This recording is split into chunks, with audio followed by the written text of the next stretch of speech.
Okay, we are live. Hello, everyone. Welcome. It's a pleasure to see you on the last session from the workshop series Hyperledger Bevel with Sownak. You can find the previous records on our YouTube. I will put link to on the chat. Quick words about the Sownak. Sownak is a technical architect at Accenture and technical architect and the maintainer of Hyperledger Bevel. I'll also put in the chat more information about the Hyperledger Bevel. So please, thank you everyone for showing up. And Sownak, could you please start presentation? Yep. Hello. Hi everyone. So hopefully my screen is visible, right? So before we start, we have these antitrust policy notice, and of course, as you noticed, this meeting has been recorded and live streamed. So if you don't want to be recorded or live streamed, please exit and watch the recording later. Right. Thanks for that, Igor, for the introduction. Yeah, just again a recap. So Hyperledger Bevel is a tool, falls under the tools section of the Hyperledger umbrella.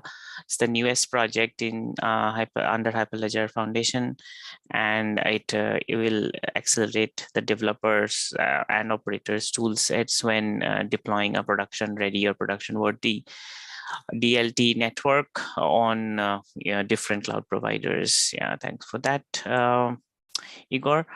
And yeah, so this was the kind of series of workshops. Today is the third and the final one. It's a bit longer, but we may not use the whole thing. Let's see. So for the first workshop, we learned about how to deploy a managed Kubernetes cluster. I hope everyone has a managed Kubernetes cluster by now. And then in the second workshop, we learned about how to deploy Hashicorp Vault on top of on the Kubernetes cluster. As I explained, you can have Hashicorp Vault in a different VM in any different configuration. But for this workshop, we are going to use it on Vault. Sorry, on Kubernetes. Yeah, and then today is finally, I think we discussed the last workshop that we'll be doing Fabric. I know because most of the Hyperledger meetups that I do, people ask for Fabric because yeah, it is mainly the most used Hyperledger product. So yeah, we'll do Hyperledger Fabric, and on this one today, and on this one, from question wise, what are the other platforms that are supported by Hyperledger Bevel? Can you guys answer on the chat?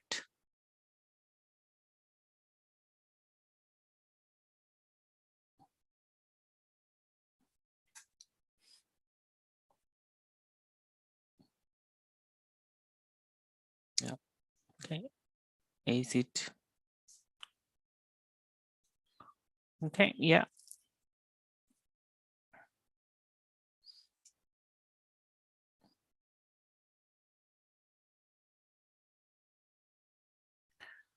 Okay. Yeah, so yeah, that's most of you have correctly answered. So Corda is both Corda open source and enterprise in the Fabric, of course. That's what we are trying to deploy today, Indy and Besu as well. So these are the other platforms that are also supported by Hyperledger Bevel for deployment. Okay, yeah, okay. So prerequisites for that. Okay, there is a question about will it support Sawtooth? So that is up to the community. If someone wants to support do the Sawtooth part and make it available on open source, of course, then it will support Sawtooth. But yeah, it is after all an open source product. Right, so prerequisites for today's session, you must have the Kubernetes cluster from the first session. You must have the Hashicorp Vault From the second session, you should also be having Docker or a machine that can run Docker commands. And of course, the laptop or desktop, which will be your, kind of the Ansible controller from where you are going to run the Docker commands. So these are the 4 prerequisites for today's workshop. Again, it's a hands-on workshop, so we'll encourage people to actually do things. I will also do, because this will be my first time deploying onto GCP after long, at least after 2 years. So we'll see how the current version works on GCP. Right. Any questions on the prerequisites, or if you are able to, you have your prerequisites ready. If you have restarted your vault, it may need to be unsealed. So please use your unseal keys to unseal the vault, and then it should work. Otherwise, if it is still sealed, then we'll get errors when we work.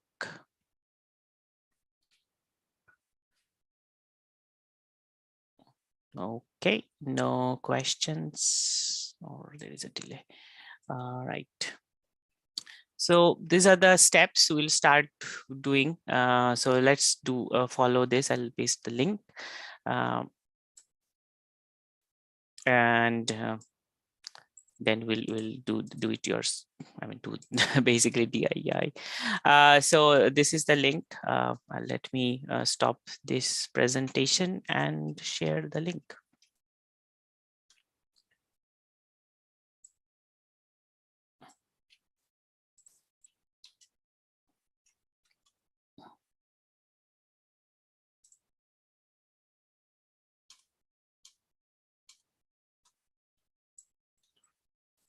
Okay, I hope everyone is here on this link. So just to reiterate, I mean, this was the last week's one. So you should have your vault unsealed. It shows here, unsealed and logged in. I mean, there's no need to log in. More important is unsealing, and you should already have these secrets v2. The cluster should be up and running to get your new for at least for Kubernetes, GKE, you can run this command to get your latest or the correct kubeconfig file. And yeah, and then let's follow this instructions.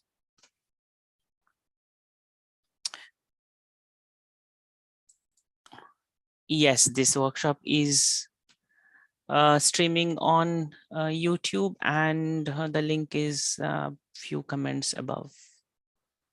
Right. So first of all, let's read a kind of what we are trying to do. I'm again reiterating the some prerequisites, extra ones. So you should have a machine, which is the host machine, where you can run the Docker commands.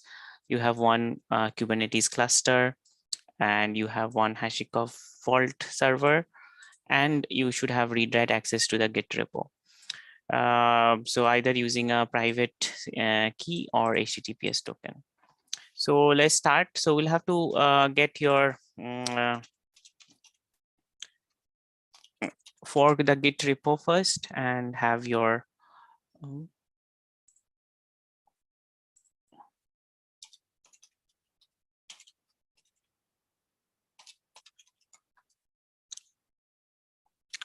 okay.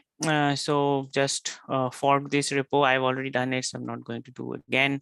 Fork this repo into your own personal GitHub, your own GitHub basically, and then you should, if you are using a HTTPS option, there are 2 options to log in or pull for Git repos, either HTTPS or SSH. So if you are using HTTPS, you should generate a personal access token, which should have write access to the repo. And then you also, if you are using SSH, then do a SSH, create an SSH key, private key. You should have your own private key in your own place or own machine, and upload the public key, the corresponding public key to your GitHub GitHub section. I'm going to use SSH, so I have enabled. I have added my SSH key to my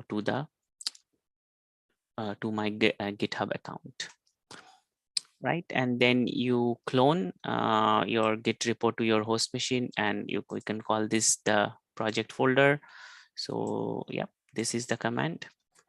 Okay. I am using VS Code because it's easy to edit items as well as run the commands and all that. So you can use VS Code if you have. You can use your other favorite editor and terminal as well. But yeah, I am using VS Code. So I have already downloaded the code under. The only difference is that the name of this folder is demo, BAF demo rather than Bevel. It was an old name called Bevel. Sorry, BAF. It was Blockchain Automation Framework. So we have now. I've just downloaded it, and the rest of the things should be similar. It here. Okay. So depending on your platform choice, this will be the thing. You can read through these in leisure time, but today we'll do the Hyperledger Fabric, right? So let's look into the Hyperledger Fabric configuration. So this image may be a little bit old, but in general, it is a single network YAML file. We call it network YAML. It's basically a config file, which starts with network, and it has its type and version, where type generally means is the type like Fabric or Corda or Besu. Version is the version, like we'll do Fabric 2.2.2. If Besu would have a different version, Corda would have different versions. And then front end, this is some kind of supply chain the example app context, so you can ignore it for now. And then each network has these child items. So you have one environment, you have the Docker section, and then you can have the orderers section. Then for Fabric, you have the channel section, and then each organization. So what the concept or the principle behind Bevel's all the configuration file is that each organization is representing a party in the blockchain network. So that means each organization will have their own cloud provider will have their own URL suffix, will they have their own Kubernetes, will have their own AWS access if you're using AWS. So that is why it is these are child of the organization. So which makes it easy if you are going to deploy into a multi-cloud environment. It makes it easier, because though you have when you are starting the deployment as an network operator, you will need access to all the environments, but then once this has been set up, those access can be revoked and the network will still work, because at that after you have set up the network, you will not need access to the network unless you are going to do any changes which may be needed. So but if you are working as a network operator who is like in the consortium, where the job of your the main the group of the consortium is to set up the initial network and then give access to each of the parties full control to their environments, then yeah, that's how you do it. You set up from a common with a kind of a master operator, and then you hand over each of those environments to the respective organizations. So that means we will in a real life scenario, you will have multiple Kubernetes clusters, you will have multiple vaults for each organization, and you will have multiple Git repositories as well. So all of these can be separately modified under the organization. But of course, for our demo or test environment, everything is same because we have one cluster and one vault. So we'll keep all the details same, but it is possible to have different username and different ways to authenticate, and different vault and different Kubernetes. Right.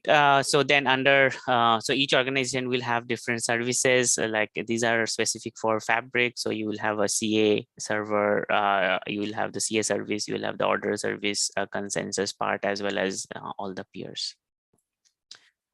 Just another note again, it is not recommended even by Hyperledger Fabric to use the Fabric CA for production use cases.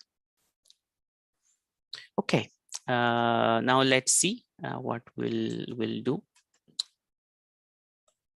So the sample that we'll be using is this one, proxy none. What exactly is K3S? We have not used K3S, by the way, even without knowing what exactly is K3S. But we have used Kubernetes, and hence it is K8S. So these are the so if we see the, I'll just explain the folder structure as well, because most of you will be new here.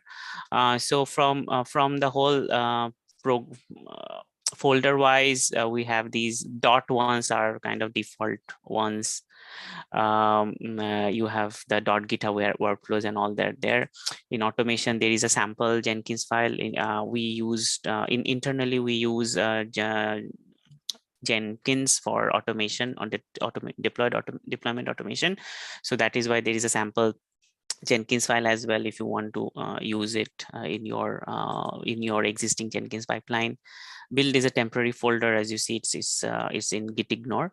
The docs, all the wiki docs that you are seeing accessing right now is basically in here. Then we have examples. So we have right now we have two examples. So identity app is for the Indie example, and supply chain app is for the rest, Corda and Fabric examples. So those are the examples. And then we have platforms, and as you can see, we have all these different platforms, 1, 2, 3, 4, 5, 6, including Corda Enterprise. So 6 platforms being supported. So all the code that is related to that particular platform is under this folder. There is a shared platform, which is like a common code, which is shared across all the platforms. So if in your just a kind of a tip there, I mean, if you are going to use only one platform, you can actually remove all these from the Git repo, because so that you get less confused, and only keep shared and the respective platform. Don't delete shared, because then you'll have problems. Right, and then all these are more contributing, and the core files that we use, I mean the code owners and all that. We have the network schema, which validates the network schema here.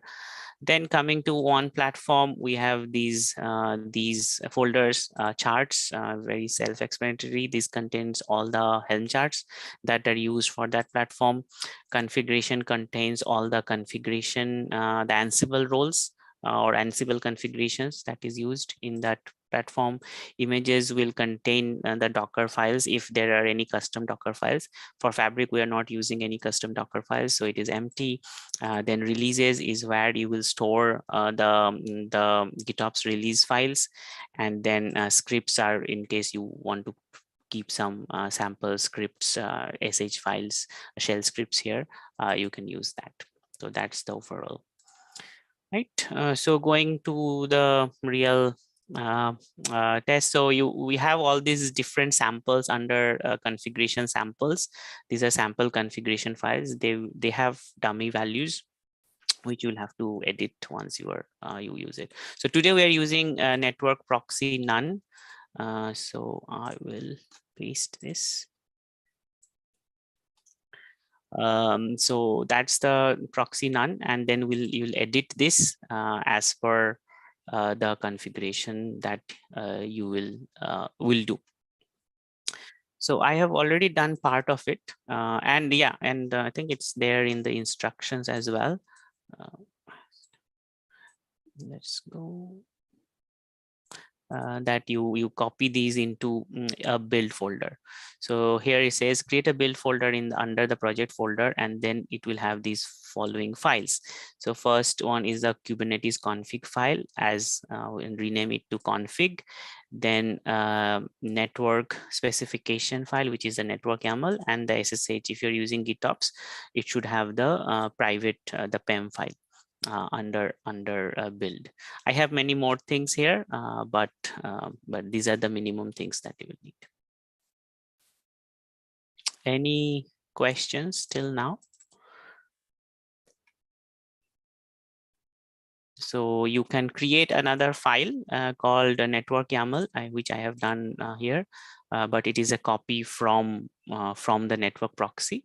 With some changes, I will just do the comparison so that it is clear what are the changes.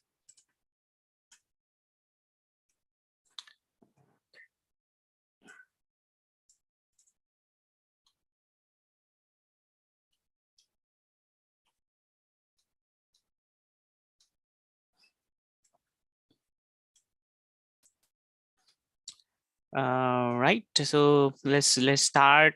So we don't have, I mean, these can be ignored. The first change here is it is called demo fabric. I mean, this is just a tag, so you can keep it local, but that's the first dog. And then our proxy is none, that is same. So there's no need to change that. And then the ambassador ports can be ignored because anyway for fabric we don't use ambassador, we use HA proxy. So this can be ignored. Then comes the retry count, which is 50 in our case. So retry count is count how many times it will retry for Kubernetes. It will wait. Our system will wait for the pods or the certificates getting created. I've not added this annotations part because this is a new feature, but in case you want to add custom annotations for your service deployment or PVC, you can add this section as well. Then the Docker, yeah, I've just removed Hyperledger. I think this is the old one where we had Hyperledger Labs, but again, I've just used Hyperledger. Yep, and then I think the rest of the things are almost same except the comments here. So you can just keep it same.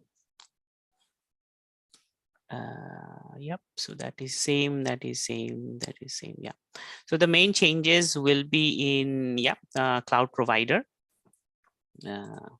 So I am using GCP. If you're using AWS, use AWS here. And then in that case, you have to pass the access key and the secret key. But I'm using GCP, so I'm keeping this default. Right, and then we have the cluster context. So this is I have not completed yet. So I think we can use same for config. Because as instructed, it said it should be config. The only thing I have to do is I have to find the cluster context. So let's change everything.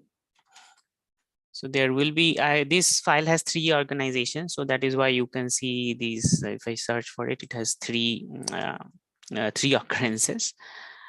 So I'll rename all of them to config. Okay. Now for cluster context, I'll have to do. Okay, if it is too fast, I mean, I can make it slow. If you are following the, okay, I mean, let's do one thing, take 10 minutes to go through the network proxy none YAML file, and you go through, and then we can start after. 10 minutes is too much. We'll take 5 minutes to go through that, and then I'll start again. Okay.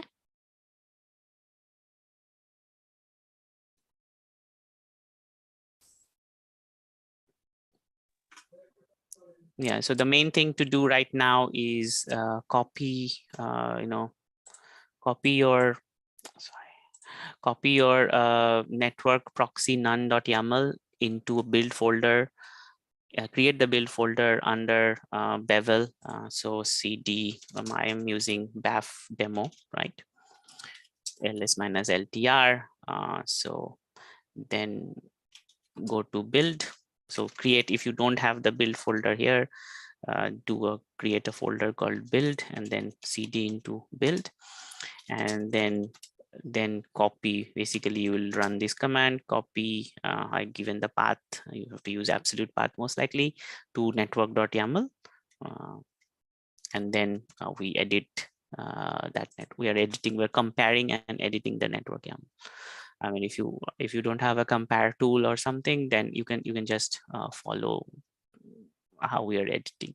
So far we have not edited anything until line number 110 or 118 depending on the file, but because my cloud cluster is GCP, I'm using here cloud provider is GCP, I'm using GCP. If you have AWS, you should be using AWS. If you have Azure, you should be using Azure. If you are using local Kubernetes, I think Minikube is more or less, I guess it is supported, but I'm not entirely sure for Fabric. So I think you can use Minikube. Let me check.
Yeah, you can use Minikube as the provider.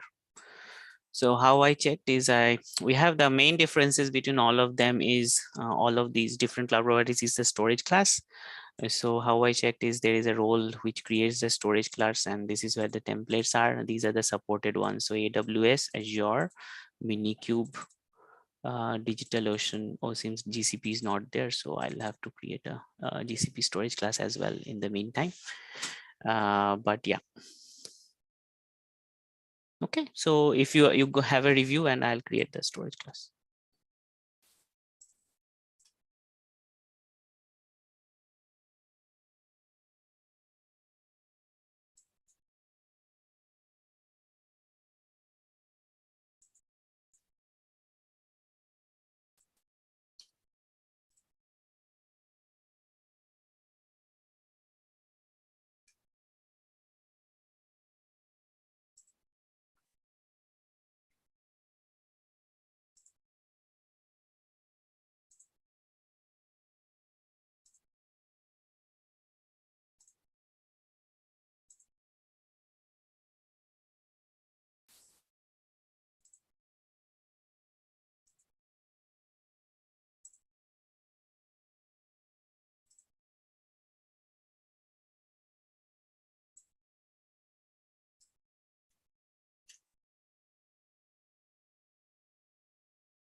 So the question is, can we use platforms, the network YAML as it is inside the build folder, or we have to use? The answer to that is yes. You have to do specific changes because that's what you are doing right now. I am explaining those changes that you need to do because it will the network configuration is respective of your environment. So you cannot use another network YAML blindly without doing any other changes. And that's what we are doing right now. Okay. Jorel had a question: what is the default structure of the organization? One org and how many peers? I mean, example, a project wherein we have a main organization and another organization with 4 peers to have chain code, where we do put the participation of the network. So for that, the answer is that that will depend on your project. And as you said, you have a project where you have one organization and another organization which has 4 peers. So in that case, you will have 2 organizations, and the second organization has 4 peers.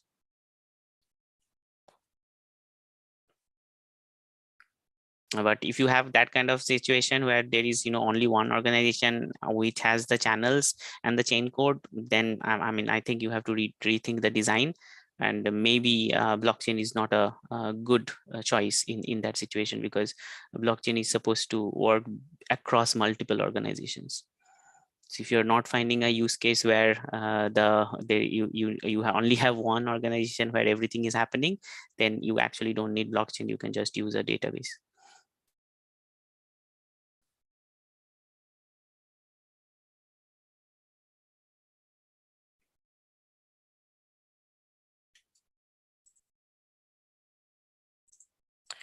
Okay, so as I said, I'll have to create a storage class. Can we say how many of you have GCP, is working with GCP?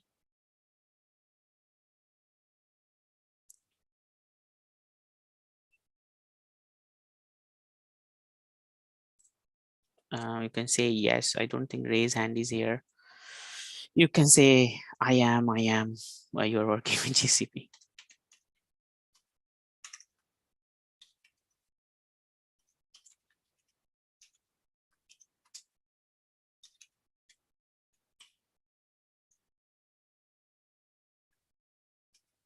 Okay, so just one.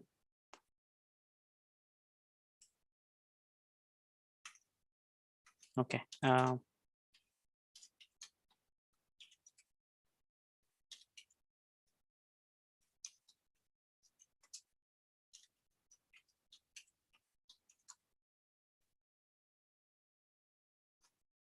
Okay, so in that case, I'll do these changes. If you're with Azure or AWS, you don't have to do these changes.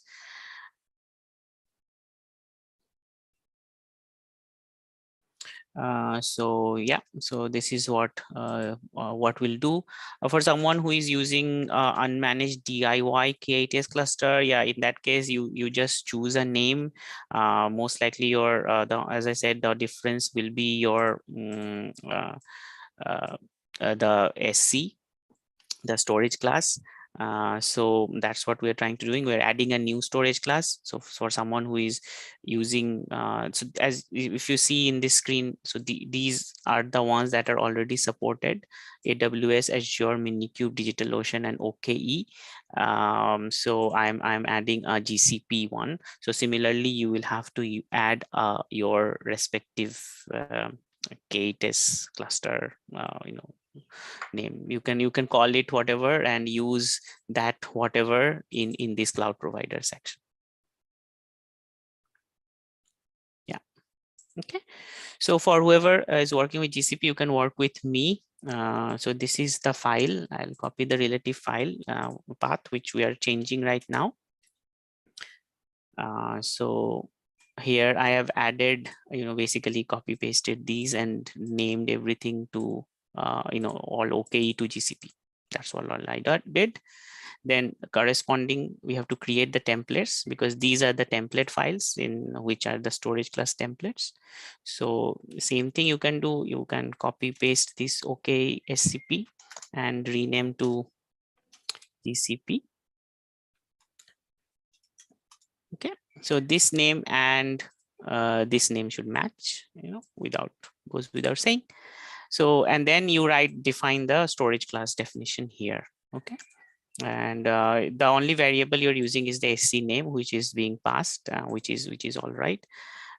So the rest of the things are same. So only for GCP, these are different. Okay. So which whoever is using a Longhorn as storage class, you can just create here, add those details on the provisioner section and all that here. Okay. So I'll paste this in the chat. You hope yes, you have to create. Yeah. So I think your provisioner will be something, you have a class name, right, for the provisioner for Longhorn. So that will be your class name here under provisioner.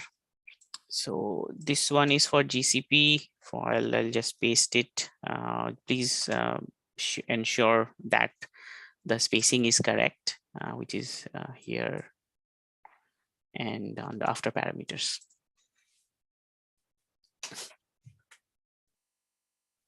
Okay, so that's how it's a bonus.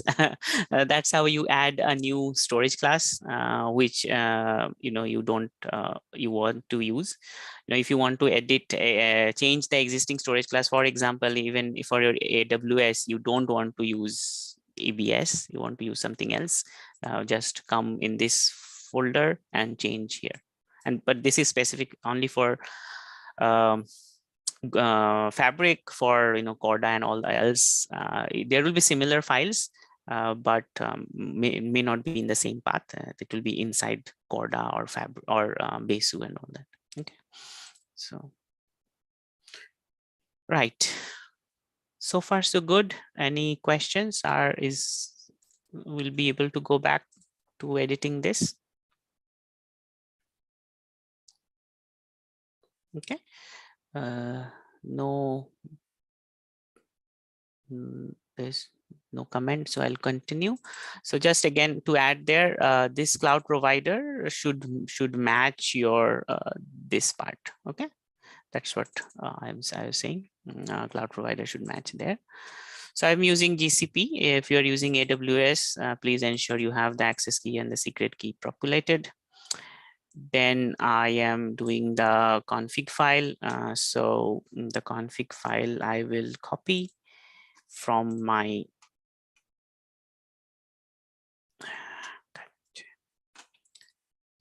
my current config file, which is attached to the which connects to my GCP Vault. GCP Kubernetes is here, which is like this one, right? So I'll copy this.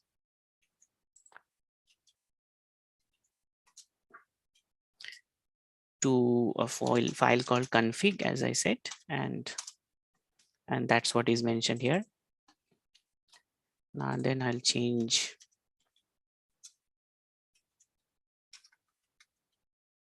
I can update the kube config.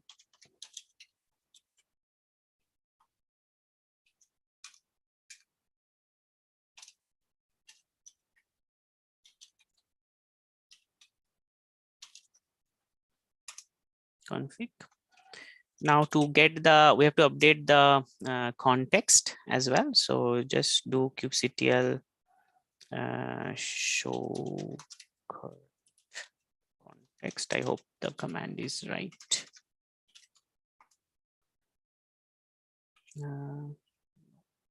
Maybe not. Also do kubectl config view. Yeah, so if I do the config view, the current context is this one. So this is my context that I'll use here. So replace all occurrence with the correct context. Okay. So far, so good. Okay. Next is configuration that you will be changing is Vault. So of course, you have your own Vault URL. I have my own, which is this one. So please replace Vault URL with this. So replace find all vault URL, replace with, and remove the slash.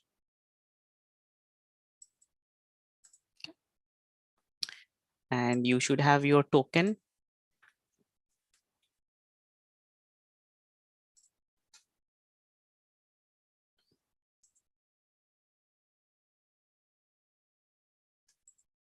Which is the root token. So use the root, which starts with something called s dot, right? So replace the root token with that. And from yesterday, day before yesterday's session, if you had created a different secret path other than secrets v2, just update here. But I have created secrets v2, so I'm using secrets v2.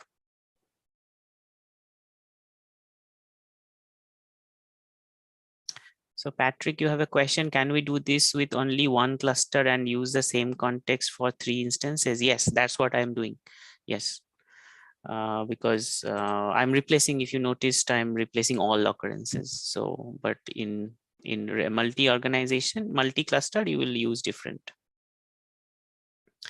Yeah, so Jose, your question is for a production multi-organization network, you will have their own network YAML, not to start with, because especially for Fabric, because Fabric has this concept of course, Genesis network.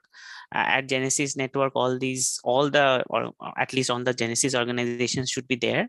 And once that is ready, then I think each organization can add their own peers and all. So in that case, they will have their own network.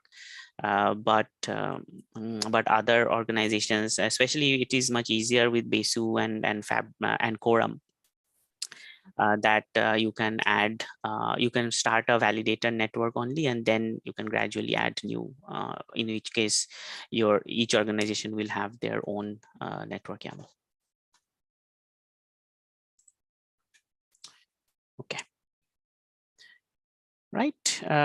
Next, I mean, another important part, this one, everything is important, but this is one of the most important ones which gets wrong. So I'm using SSH, so hence the protocol is SSH. If you're using HTTPS, no worries, you can use HTTPS. So SSH, and if corresponding URL also is updated. So remember, if you are using SSH, you should have this git @ this format of URL. But if you are using HTTPS, you just have the same URL, which is HTTPS. You can get the actual URL, from your git as well. So git remote -v. So if you see, so I have, this is my origin. So this is what I am using. Git at github.com. Sownak, it's only I replaced this colon with slash. Sownak fulcrum.git. This is my old repository, so I'm reusing that. In your case, you will be, if you're using HTTPS, is just you change this to your own username. Okay. Check my branch. Yeah, I'm in Fabric already. So yeah, then you will check your branch. So if you are whatever branch you are on, use that here. So I will generally ask to change to, from something away from develop branch, because generally we use develop branch for which has, then you will be able to get all the latest upstream merges and all easily. So here the example was, yes, you have to actually use your username and password. So this is branch you'll give, and then the release directory, no changes. No, the password is a token. Sorry, you don't have to use HTTPS password. It's the key is just called password, but the value is a token. Yeah.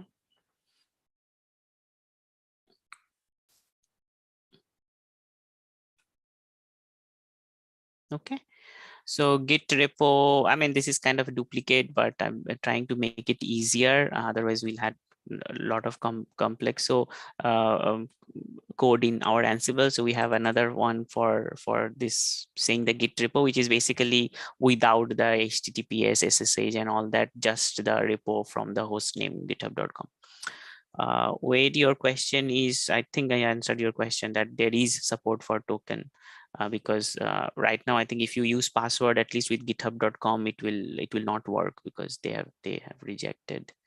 You will get the rejection. Right, going back again, email is your Git email address. So I'm using mine, and then because I'm using SSH, my private key is needed. If you're using HTTPS, private key is not needed. You can just leave it double quotes. Because I'm using SSH, private key is needed, which is I've just updated to the right name. I know this one is GitOps because in my my file here under build folder is called gitops.com. Sorry, yeah, gitops.pem. That's why it is called. I've used this. So no, so this HTTPS token at the rate, all these will be formed automatically. So you will just use, if you're using HTTPS, you will just use HTTPS github.com username bevel, and here github.com username bevel.git. That's all. The token will be added automatically later. So you just add the token in your password section. Fabric recommendation to have only one network YAML for the Genesis network. Yes. Then you should have separate network YAMLs for additional, when you add new channels and all that, or add another participant. And that is why if you see in our in the samples, there are so many different examples of samples.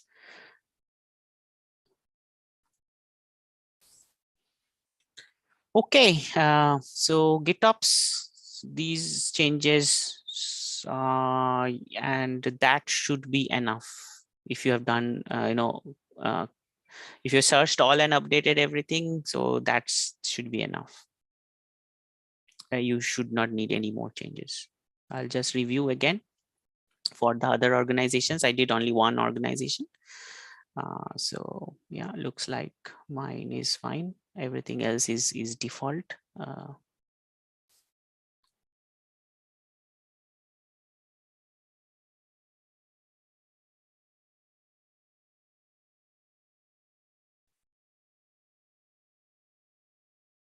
Okay, yeah, if you're going to do the chain code as well, so if you go to the second organization, which is manufacturer in this case, there is a chain code section at the end.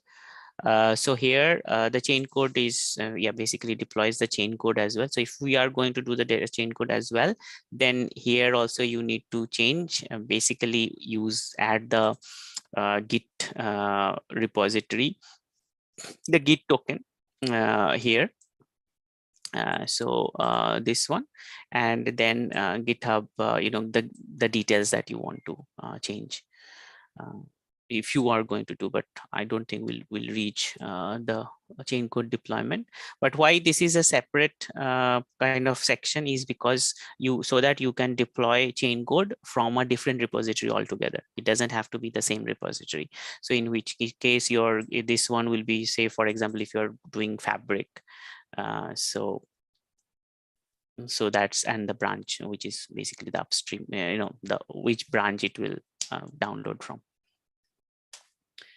Branch name for grid section should be the same as your current branch name. And as I said, that it is, if my branch is Fabric, so I'm using Fabric. But it's, you can use, I think the default here is local. In that case, you should create a new branch called local after you have downloaded the code.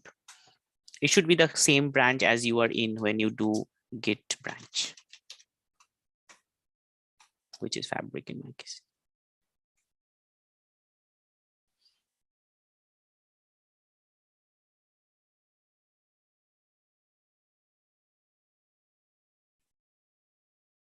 All right. So 52 will have another 5 minutes. Wait.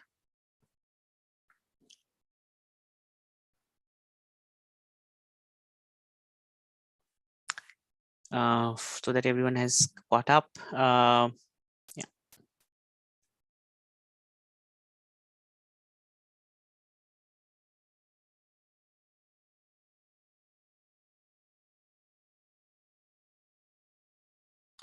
Yeah, so the endorsers, endorsement is respective to that chain code. To the question here is there are endorsements attribute in the chain code section and there is endorsers attribute in the channel section. So endorsements will depend on your chain code, but endorsers will be dependent on the channel configuration, I think, if I'm not wrong. Yeah, because in channel you define that how many endorsers are needed and all that.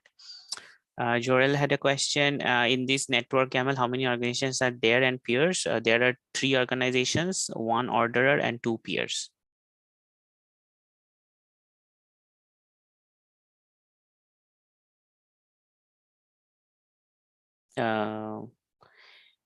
If I am question is if I'm using any other cloud apart from GCP, AWS, Azure, what should I configure the provider?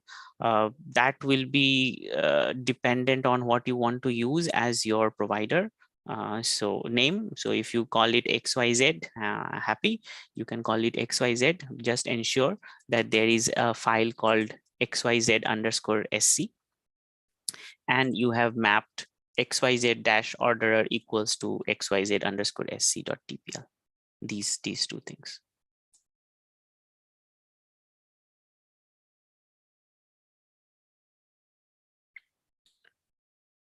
So VK had a question on the reference links for past sessions. I mean, of course, there are in YouTube. I mean, what if you are under Hyperledger, you should be able to see them.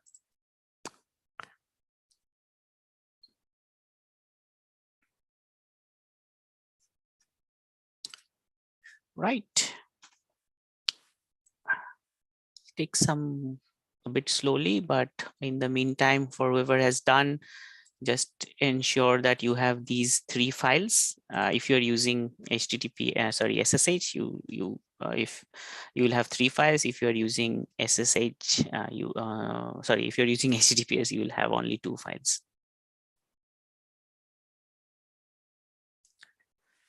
Right, and then this is what we're doing right now. Ensure the configuration file network YAML has been updated with the DLT network that you want to do today.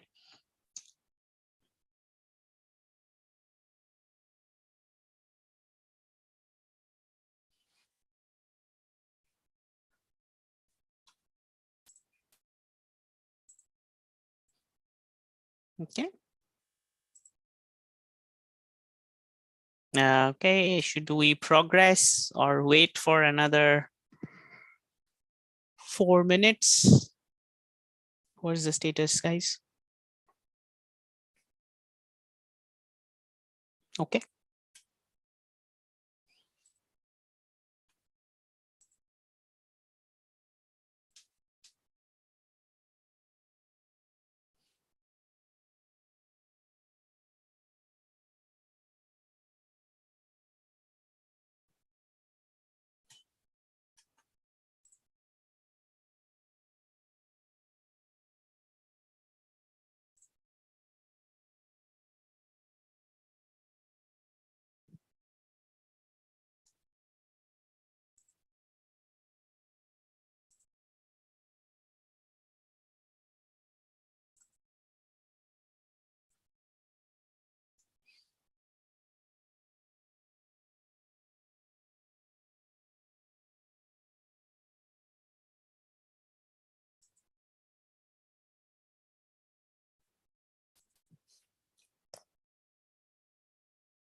Okay, right. I'll just recap a little bit for everyone else or for the recording as well. So I have copied the network proxy none and changed the important parameters, which is mainly the cloud provider, then the Kubernetes section with the correct context, then the Vault section with the Vault URL and the root token that I'm using, and then the GitOps section, which is corresponding to my Git repository.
Any other questions in the meantime? Someone had asked, like, is it too fast?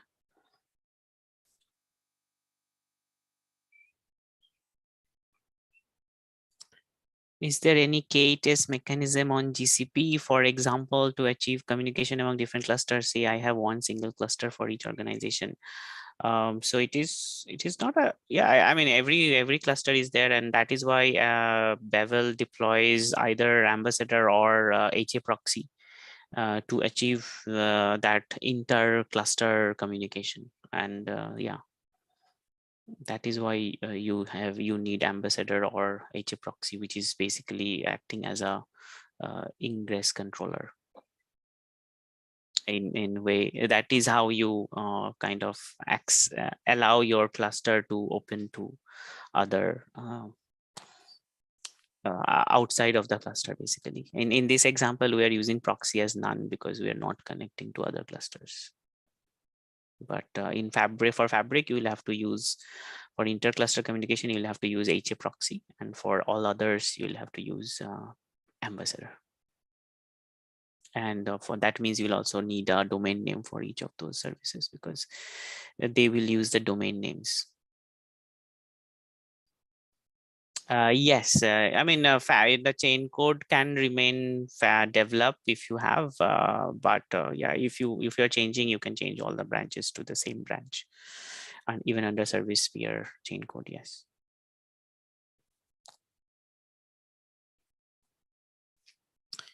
Right. So let's run this. So I've gone back to the BAF demo. In your case, it may be your Bevel. So I've gone back from the build folder. Okay. So I'm running the second command from this document, because I think there will be failures and we'll need to debug. So it is better to run this one. Otherwise, if the Docker container fails, then you'll have to run it again, and it's a bit too much. So that's what I've run this command. I'm running this command so that I'm inside the container.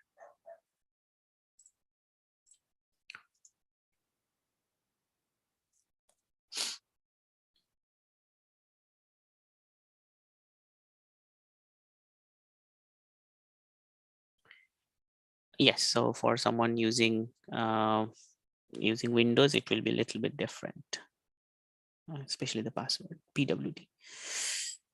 Carlos has a question. Some configuration that allows the connection to GCP with Bastion. Not exactly sure what it means though, because that is your GCP configuration. So that is or cluster configuration, which has nothing to do with Bevel. But in case if you want to secure your GCP, that will depend on the GCP, the the config file actually. But if you want, if you want to do it in a secure manner, then just create dev or Ansible machine inside inside the same VPC as the GCP or the GKE, and then connect there with bash from your bastion host, and then run these commands. Right, so I'm there and it should have mounted Bevel. Yep, so let's go to Bevel, and then I'm going to run this Ansible command.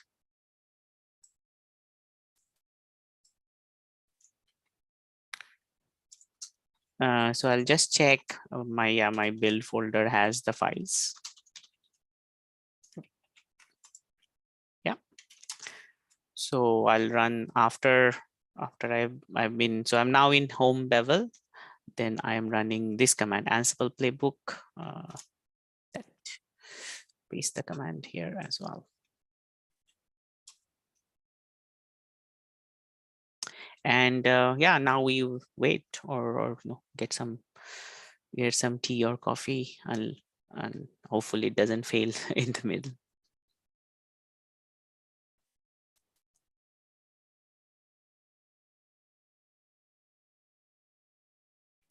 So what it actually does, if you notice, I mean, now it is just so the steps that are involved in what Bevel does is we have different playbooks. We're using Ansible mainly for the automation. So what is more of a glorified script, shell script, actually, the Ansible. It is not used for a lot of additional details. Okay, there is some problem. Oh, I have to download Gcloud in my controller. Yeah, just.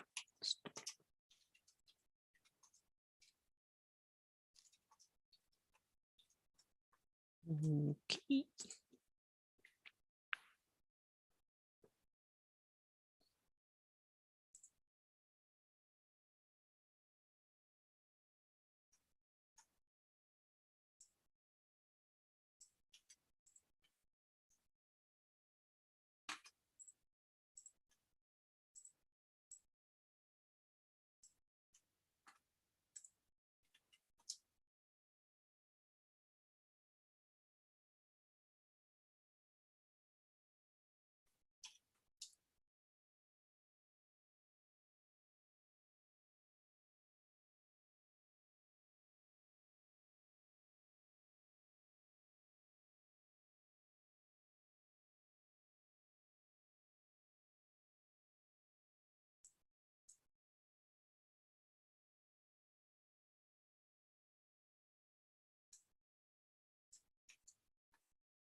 I don't have.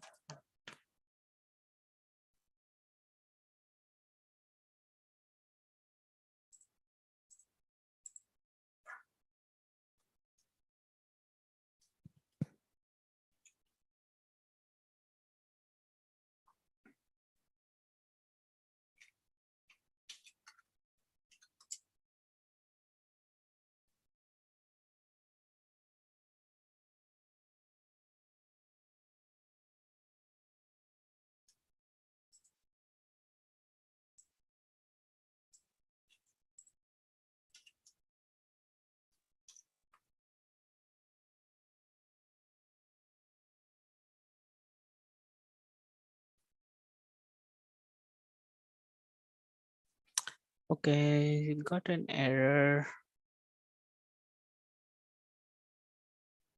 Okay, so this is because you're using AWS, right, Wade? And I think you have the AWS token you are using is not valid, because I think that's the issue, because it says forbidden, or your what should I say?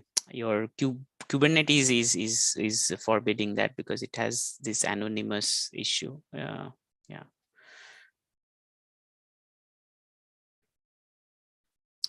The Vault version is 174.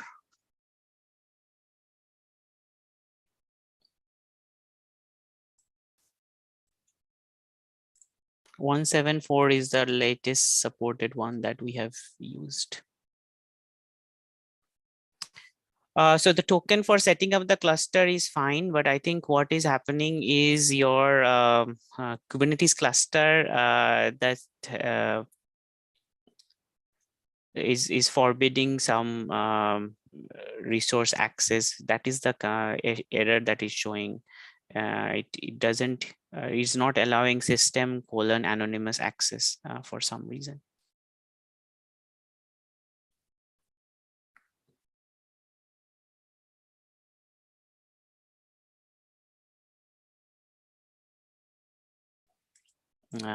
Okay, right now, I'm not entirely sure what can be done, but it seems you have to, if you search Cloud, yeah, I think it is RBAC relay, yeah, and that is exactly the same correct thing, John. Yeah, so you have to search on that. I think you have to add a role-based a controller there. You can create something. I don't exactly have the exact link right now, but it's a quite a common problem. So it should be able to resolve. Yeah, most likely your default RBAC is set to off or something like that in the cluster.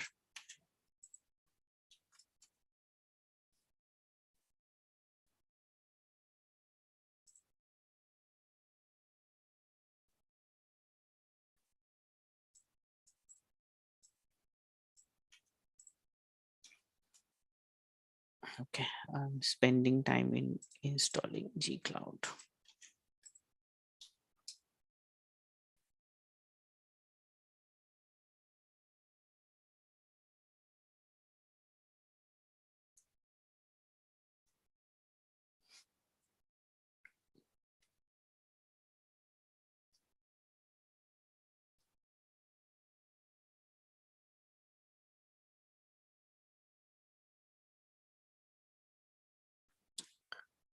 So I'll make a note for an issue to create on our channel, sorry, our board, so that we install Google Cloud as well on the container.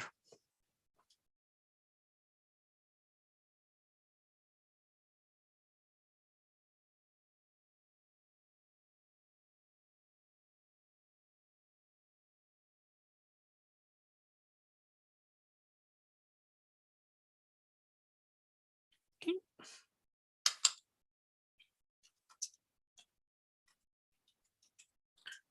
Let's see.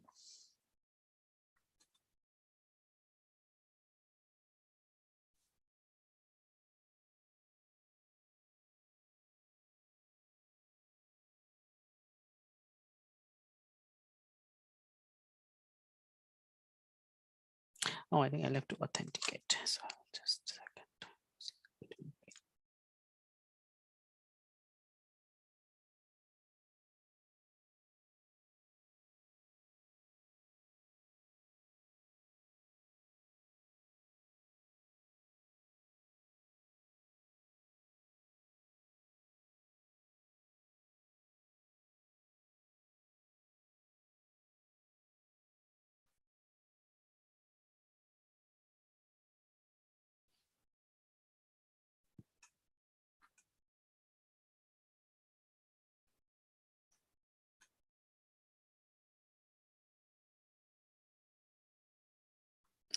That's what I thought.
Okay.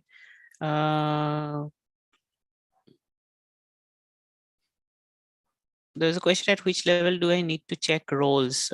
So this is talking about the Kubernetes roles. You can create the account. It is not a it is no problem with creation of the account. It is more more to do with the access from different systems. So I think that is what is allowed. So are you able to do get pods? Yeah. So are you using a like a profile or something, AWS profile?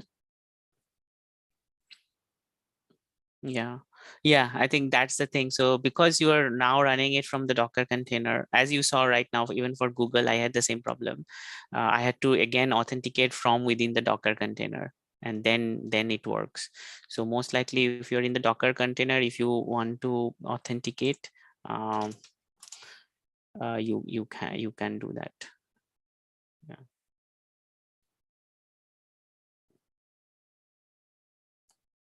If you want to run the same kubectl as I try to do, like I did kubectl get pods, I set the AWS the kube config to that config file, and then I did kubectl get pogs, and then it gave me that error of authentication. Then I authenticated using the Google Cloud Commands, and then it works. So most likely what you have to do is set the same profile on the Docker container. Using your AWS CLI is already installed on the Docker container, and then I think it will work.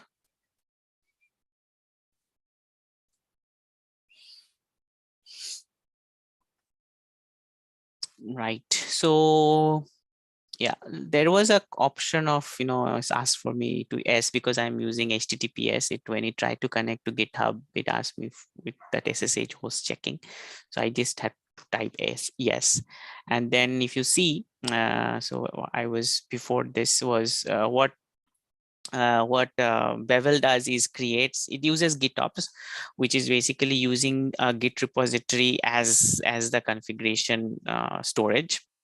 So all the generated files for the Kubernetes cluster is created by Ansible. It's using the templating engine that Ansible has, which is quite good.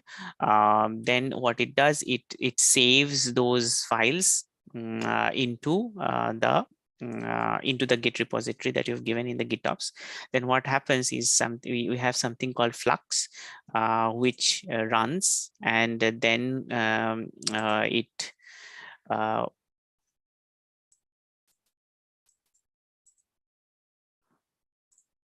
then what Flux will do is connect to the Git repository using SSH or HTTPS, and then it will download everything, create the corresponding files.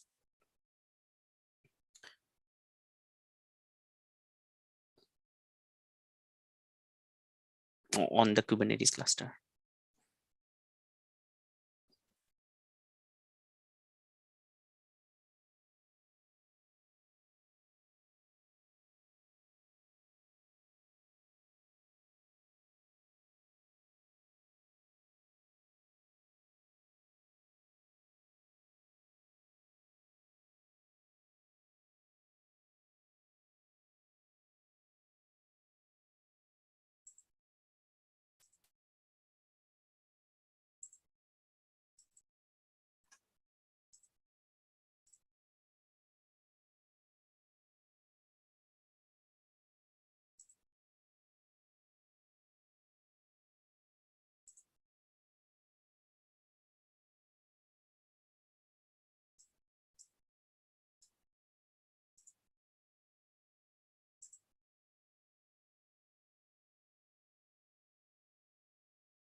Okay.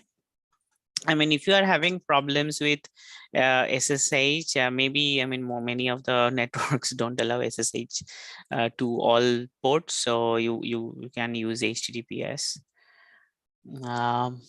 Yeah. I mean, this I think this one is, I think it can be ignored because rest everything else more or less is working. So how do you see, and I'm doing the debug thing as well in the, along with this. So I am connected to the cluster using Lens. So this is my cluster. I have so many other clusters as well. So in the Lens, if you see in the namespaces, so there will be depending on what you've given your environment name, you will have something called Flux something. So Flux local, you are using Flux local. I've given demo fabric, so I have demo fabric, and on that there will be 3 pods. One is the main Flux pod, then one is the Helm operator pod, and the other one is a memcache. So the Flux, if you do the logs of this Flux operator, which is just clicking on this, or kubectl get pods, kubectl logs -f, you should be able to see the logs of the Flux pod. Now, what I noticed was that at some point in here, it was saying that the Git repo is not ready. I'll just show it. Yeah, so it was saying Git repo not ready, and it kept on repeating that. Okay, so that kind of that kind of meant that my Git repo was not getting cloned. So what was the problem was that because in my cluster is on Accenture Google, so that's why port 22 was blocked, and that's what was the problem. It was not able to, because I'm using SSH, it was not able to connect to this SSH one. So and hence I fixed it for and then now it is able to download the code, and then these kind of messages, if you see this kubectl apply and all that, that means it is working. And hence if I see if I go to namespaces, I'll be able to show you. So if you see, these two namespaces were created recently, and if you see here, it also shows that it was created by fluxcd in the labels. So it's creating the third set of namespaces now.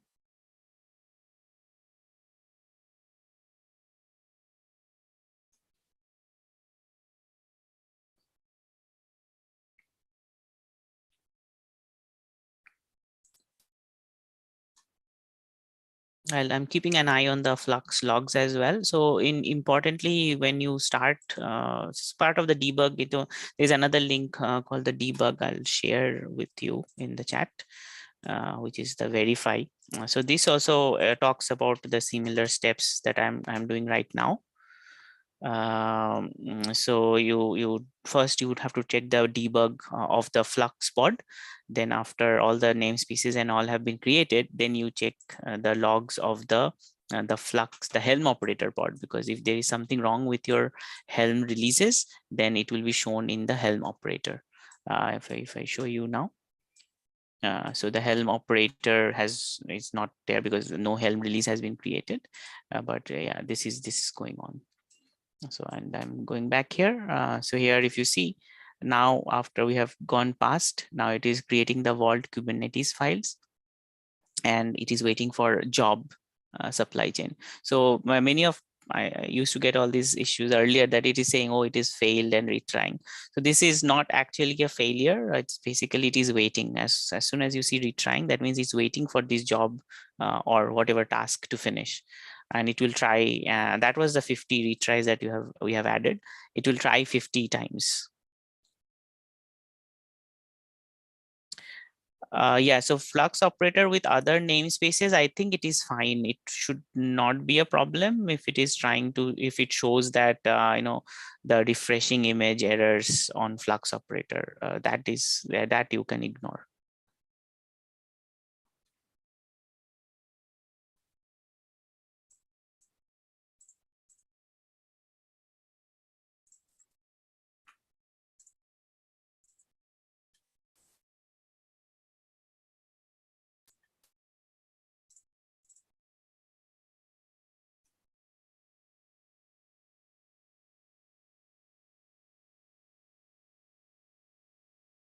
Yeah, so that was to Bruno's question on there is trouble with the flux operator attempting to pull images from other namespaces.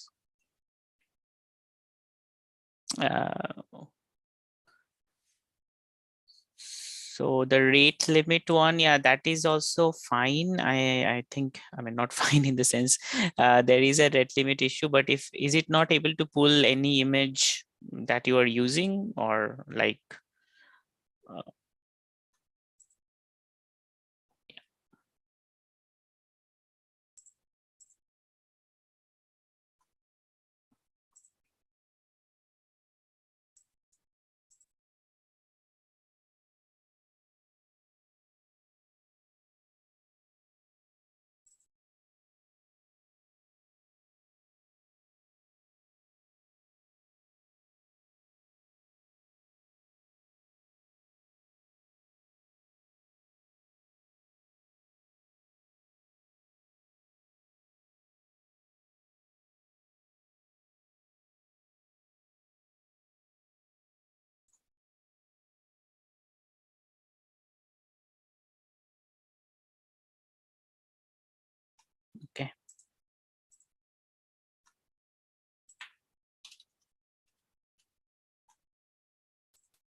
Okay. Yeah. Wait. Yeah. Thanks for that. Yeah, that should also be fine because your .aws has the configurations, the profiles and all that details.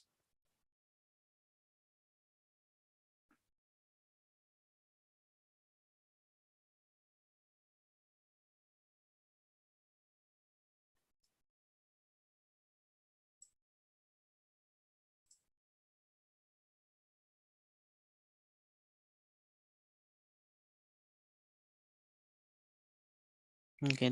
This job is taking a little bit time. So let's see.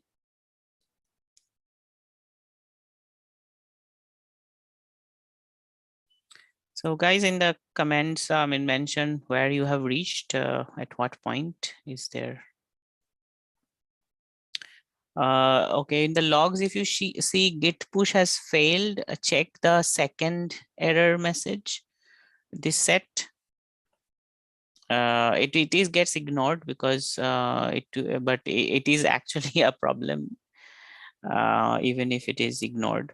But if you see the messages, the actual message of why the git had failed will be here. So just check the messages, the logs, this green. I hope it is green for you as well. So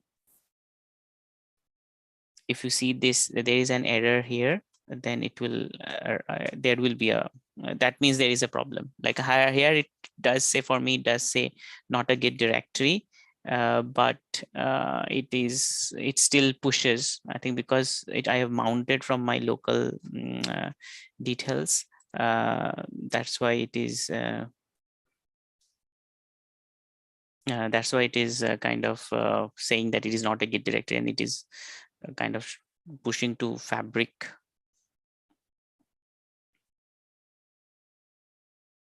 Yeah.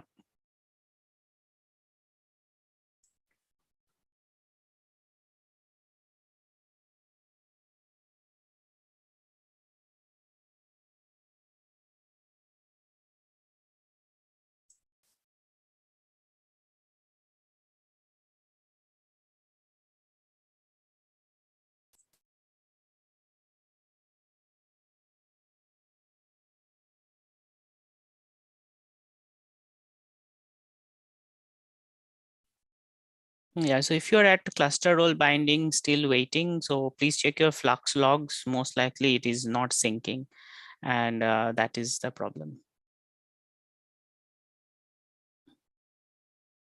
Okay. Okay, looks like I have done some mistake on the Docker side, so I may have to redo it.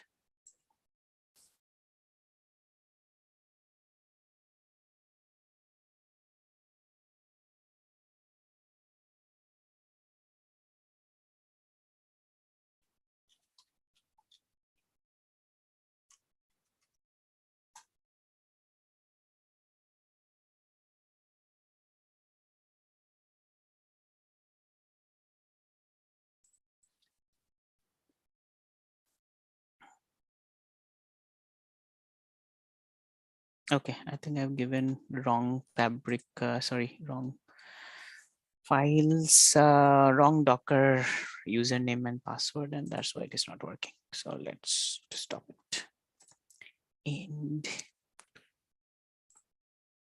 do it again.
Okay, sorry, Patrick, what is the issue that you're seeing? The from flux pods.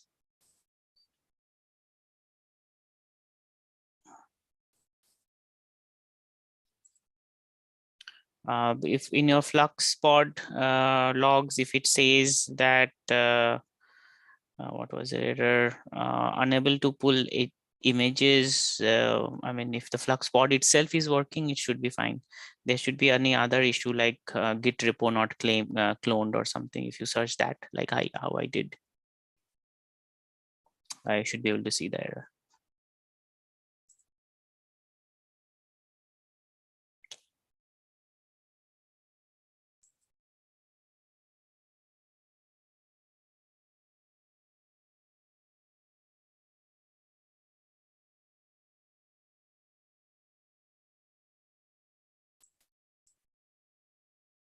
Yeah, so most likely, are you using HTTPS or there is something that is blocking access to your Git repo?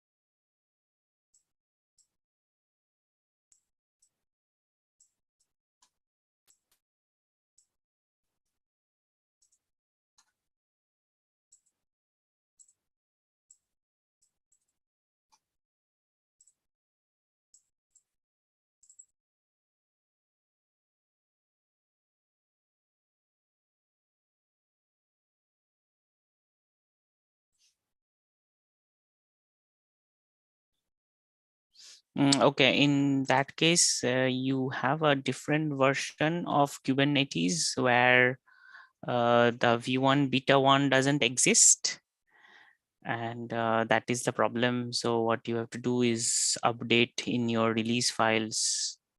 Right, okay, that is super new version. I don't think Fabric in Bevel supports.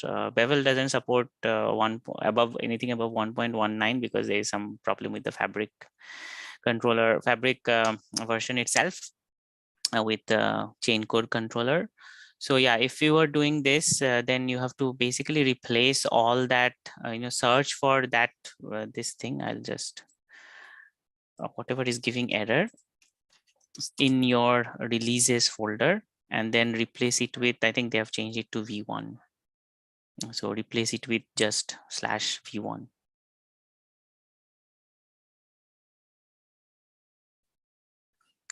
So no, I think Jose, your pip3 install update Kubernetes, that is only going to update the client side, but it is not going to automatically change the, the cluster, these files. So because this is the template, so you have to update the template as well.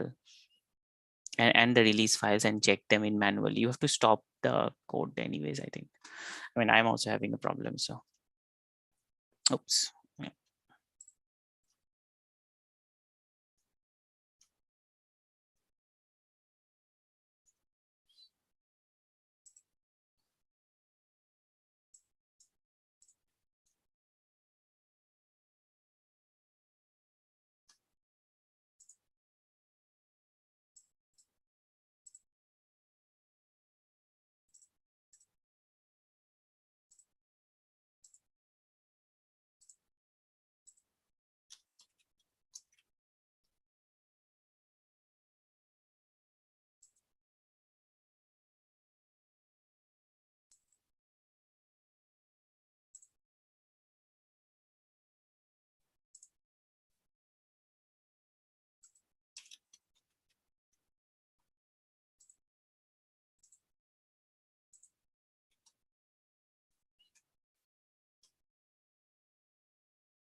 Okay, I think I found the problem, and I'm running it again.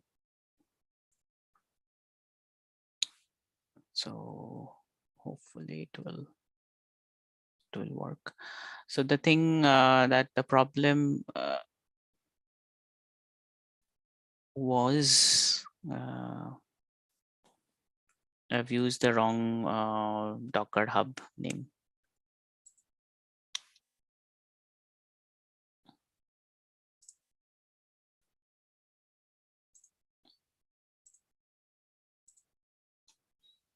Right. Any comments on? I know we have another. I don't know if we'll take the whole another hour or not, but any comments on how far you guys have reached so far? Because I'm stuck at running the Vault Kubernetes job, as you can see.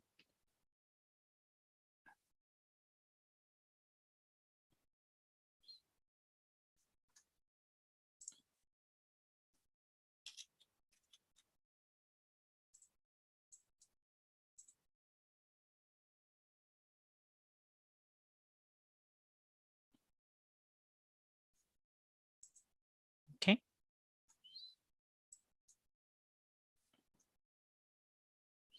Okay, Jose is already creating channel. You're, long,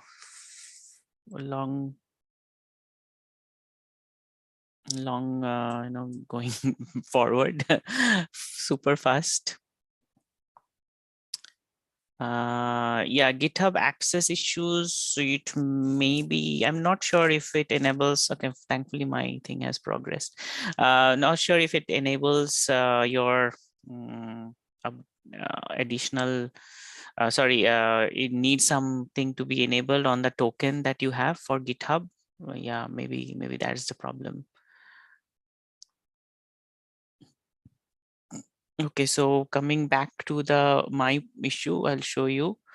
So please don't use this index docker io hyperledger instead. Hyperledger lab instead of hyperledger, use hyperledger labs only, because it seems we have reference to this alpine image, which is not under hyperledger, but it is under hyperledger labs.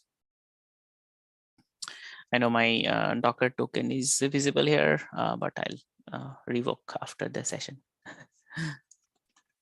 I mean, it's anyway free one, so it's nothing now.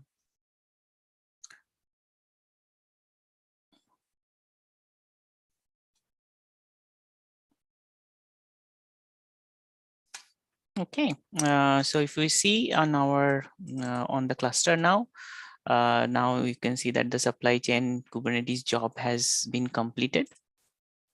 It shows as completed here. Succeeded means the job is completed, complete. Now on, I told you that I'll show you that after how it changes. So because the job is complete, this if you see this policy has been created. And if I go to the access, then I have this access also created. I should have both the policies now because the other job also has been created or succeeded. Yeah. So we'll see. Yeah, so it is on the carrier section now. And for Patrick, beta unlock the step. Yeah, so yeah. So that's for, we have in our roadmap to change to Kubernetes, upgrade to, I think the latest we'll do is 1.21. Everything else is fine. I think only Fabric has some dependency on the Docker thing, but I guess with external chain code and all that, it should be okay right now.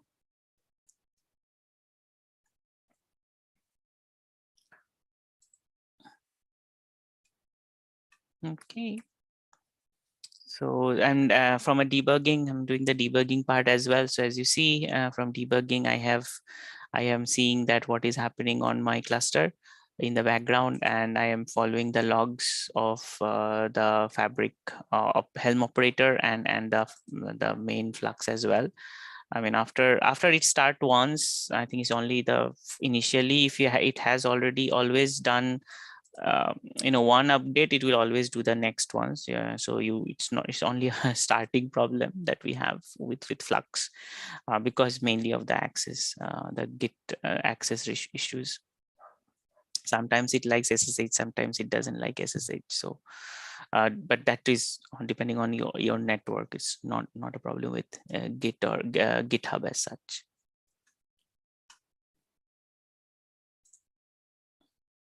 Yeah, and you can also have a look in the Helm Releases section. So Helm Release is a custom resource, which is created for Flux. So it is under Helm fluxcd.io under and called Helm Release. So once Kubernetes, Flux itself or Flux Helm is successful, then you will be see this as success as well. And then once this is succeeded, then the job or the pod will appear as you see here. They are all related.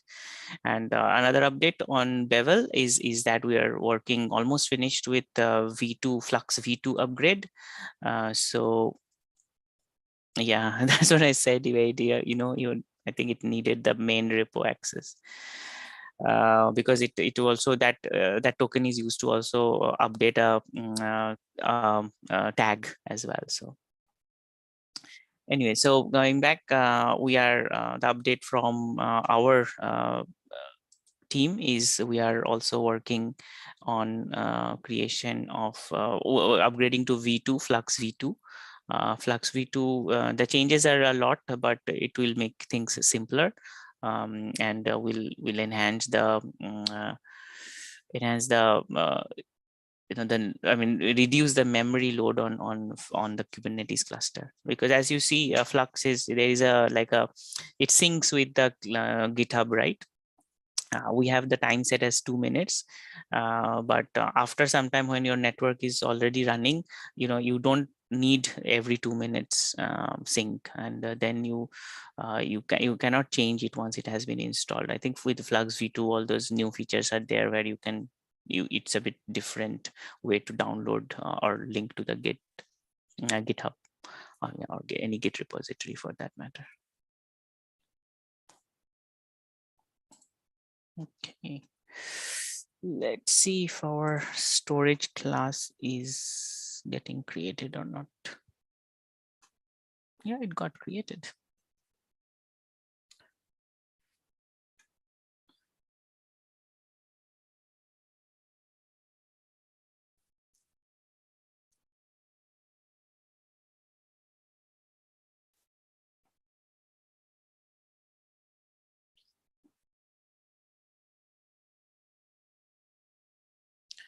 So any other updates anyone would like to share or questions while we are waiting for the second storage class to get created?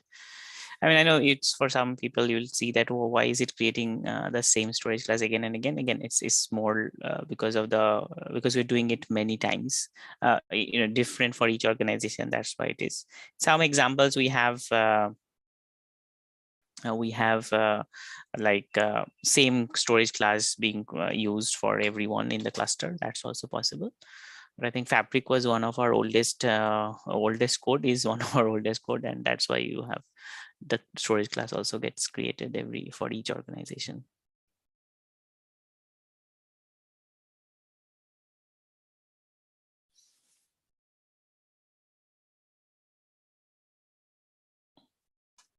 Okay, I've not checked YouTube if there are any comments there. Let's see.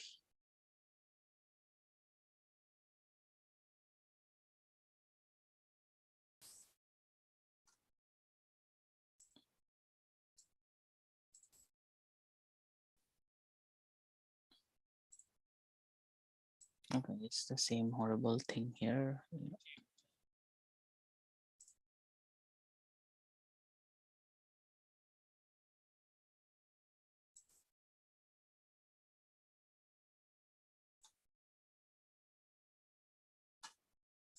Right.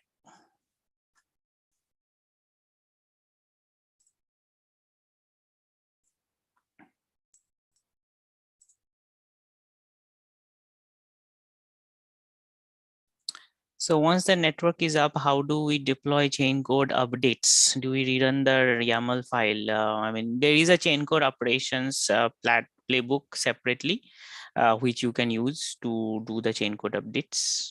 There's, I think, chain code upgrade and all that also included in that. Yeah, so the answer is that you have to run the YAML file, but it is the playbook you change. The network YAML may remain same. With additional, of course, you will change your chain code, version, for example, and all that. Yeah, so that is, I mean, that is, I think, one way. With 2.2, I think it's easier with the chain code packaging and all that. And we we also include, it comes with Fabric operations console. So Hyperledger Bevel supports Fabric operations console as well. So there is I think it's a tag or a key called operations console enabled or true or false, something like that. So once you can do it via the operations console as well. I mean, guys, if you have not explored Fabric operations console, it is a Hyperledger Labs project. You should use it. You should explore it for people who are using Fabric. It gives you that front end that many people want to operate a Fabric network, because you can create channels. If everything, of course, all the settings have to be set up. I think there is a video on our wiki channel as well, which shows how to set up Fabric operations console on Hyperledger Bevel and use it to create channels and chain codes as well. Package chain codes and all that.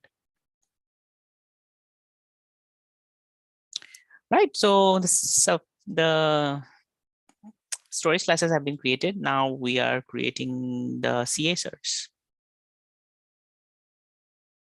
How is the way to clean the cluster? So there are many ways depending on what you want. So if you want to remove Bevel, the deployment that is made by Bevel, you run, there's a playbook called reset network. So no, it is actually clean network. It should not be called reset, but yeah, it's called reset network.yaml. If you run that Ansible playbook, give the path, then you use the same network YAML, then it will delete everything that you have in your cluster that was created by Bevel.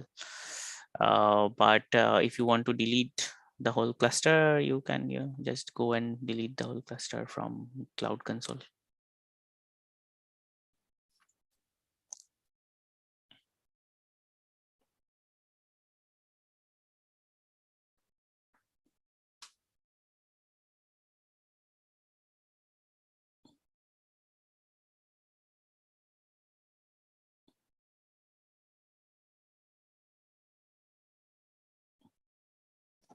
Yeah, wait, on that one, I'm sure. I think did it require a token to be updated? In that case, you may have to uninstall everything and do it again. Because your Flux has already been set up with the older token. If you had to regenerate a new token, it is not supplied to Flux yet if you have not rerun the code.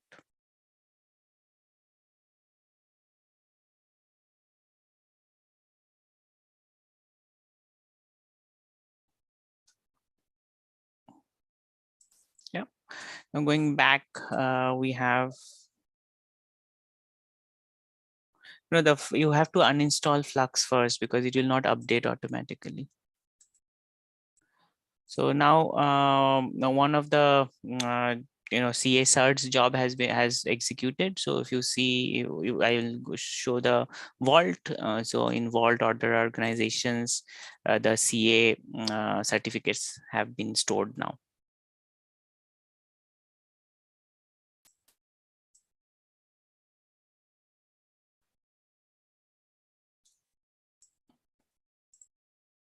I think the easiest is to just delete the namespace.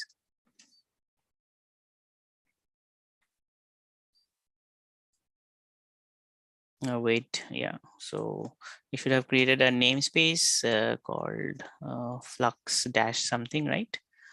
Like for me, it is Flux Demo Fabric. I think the easiest will be if you just delete the namespace. It will delete everything.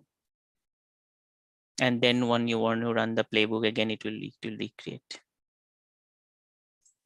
Nice. Is this namespace you can delete. Right. Okay.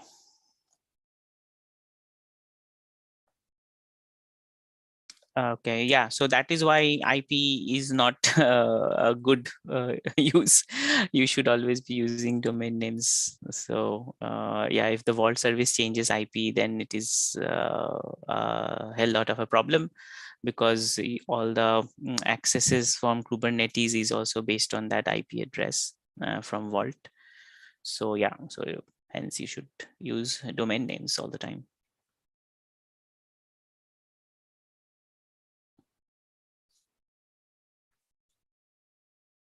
And not use IP.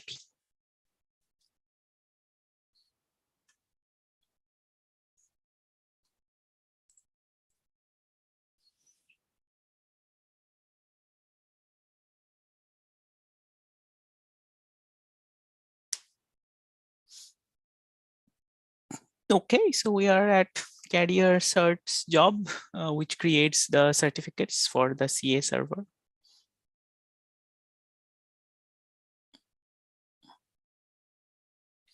Who else has progressed beyond token review binding?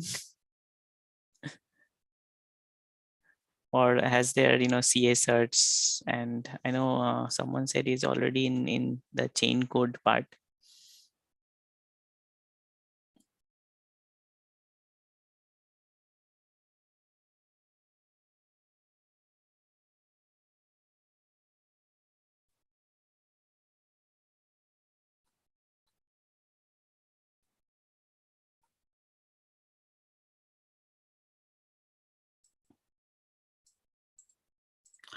All right, any other questions you have? Anything in the meantime?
Okay, so now that is complete. Now we wait for the certificates.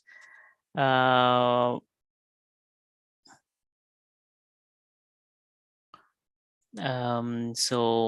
I know there is some settings you can do to change this, do it -5 minutes, but we have not yet reached, because we're busy enough with other things. So yeah, if anyone wants to contribute that as well, it would be good enough. Should be an easy configuration contribution, because otherwise, if we do it too quickly, then after when we run the actual network, then Fabric control complains that the certificates are invalid.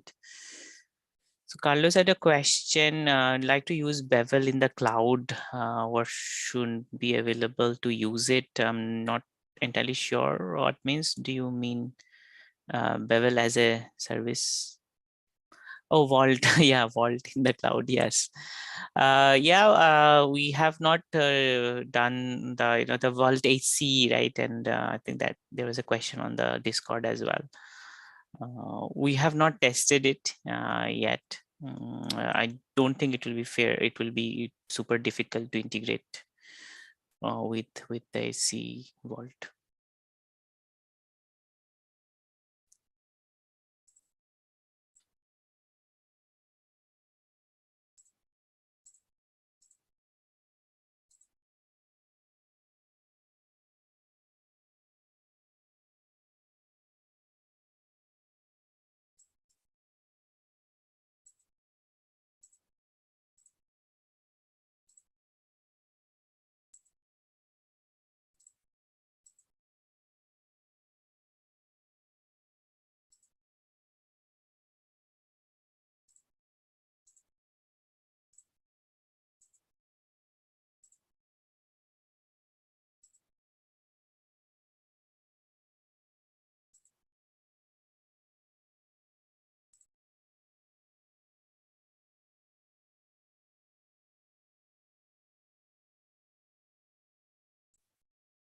Okay, I'll see how if the pods are already up and running. Okay, so if you see now, the CA pods are running. On the supply chain, the order organization, it is already running for 5 minutes. And this server has just started. We'll wait for a few more minutes. I hope, yeah.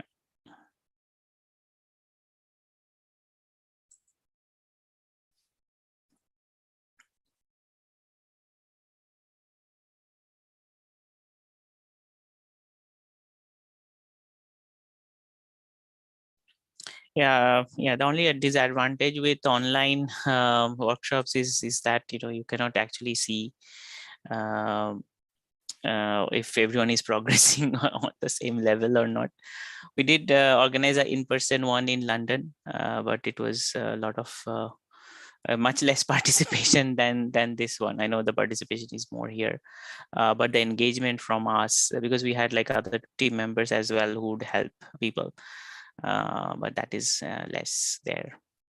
Okay, VK has a question. How much does it cost in cloud for running this lab? So, I mean, it depends on how long you want to run, but we run dev environment on AWS, which is a little bit costly because of additional security rules and all that. So, and it is like a lot of people work on the same same cluster. We create like at least 2 or 3 blockchain networks at the same time. So for that, we spend about $600 a month. So it will be much cheaper if you're running only one cluster. And as I said, Google is a bit cheaper because Google doesn't charge for the Kubernetes master, whereas AWS charges for the master controller as well.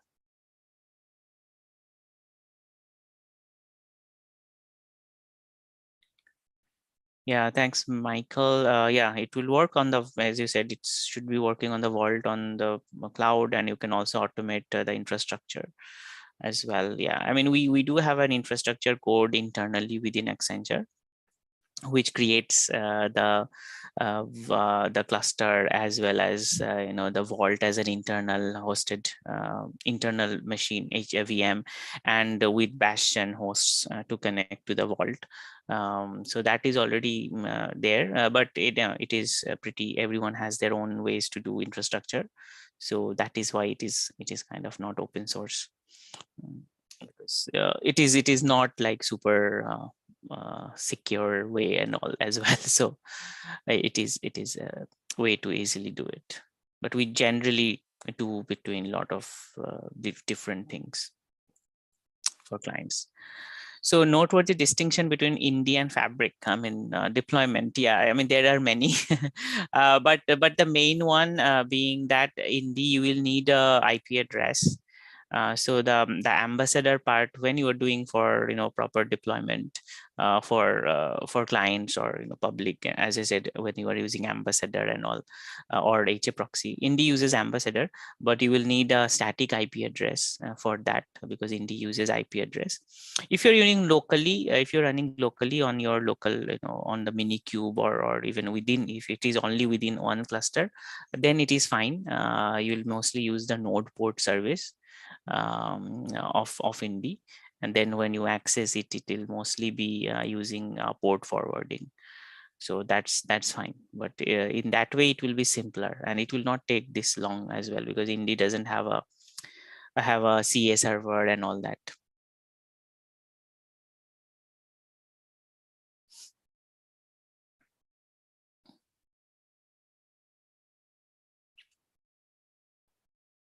Okay, so now we have actually passed in conversation only, we passed the 5 minutes. So here now we are going to generate the certificates by running the Fabric CA client commands on the CA server. So this is again automated. We'll just wait when the pod comes up. The only thing also, of course, is that it is here you are doing it independently. There is no if you're using separate vaults, then of course that you are not going to share each other's vault information. You are using different vaults. So each company, when they finally get the cluster and the vault, they will only have their own details. They will not be able to see the other organizations' details. So that's the advantage.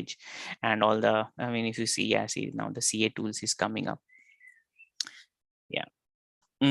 How can Bevel be used to maintain, upgrade a running network? So we have, so one of the mentorship projects right now is exploring how to, at least they're trying to document to upgrade Fabric 1.4 to 2.2 using Bevel, both, which was created using Bevel, but Bevel can easily be used to maintain a current network which has been deployed using Bevel, because then you have all the operations, to add a new node.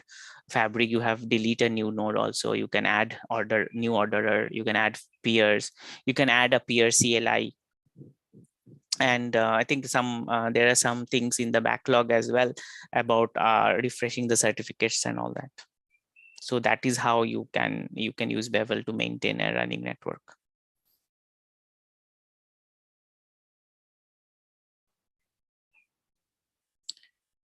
Yeah, so from Indy, we have not worked on a lot of Indy network upgrades as such, but yeah, it is correct that it is mainly using a config transaction. So in that case, it will just update. You have to run that on the CLI, so it doesn't really. We on Indy we do have this addition of a how to join an existing Indy network. That is also there in Bevel. Yeah.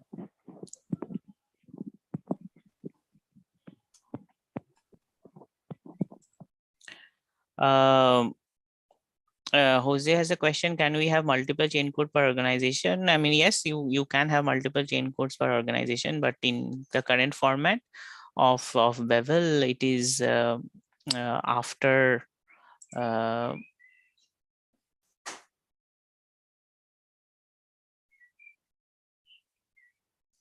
yeah, it is run after the you have to change the network YAML.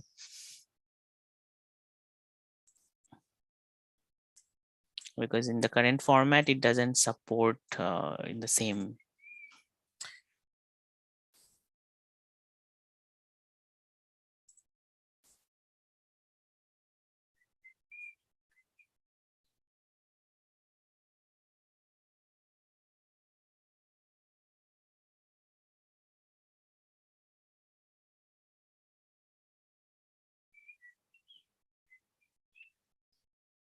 Okay, this is done. I'm not sure why it's not.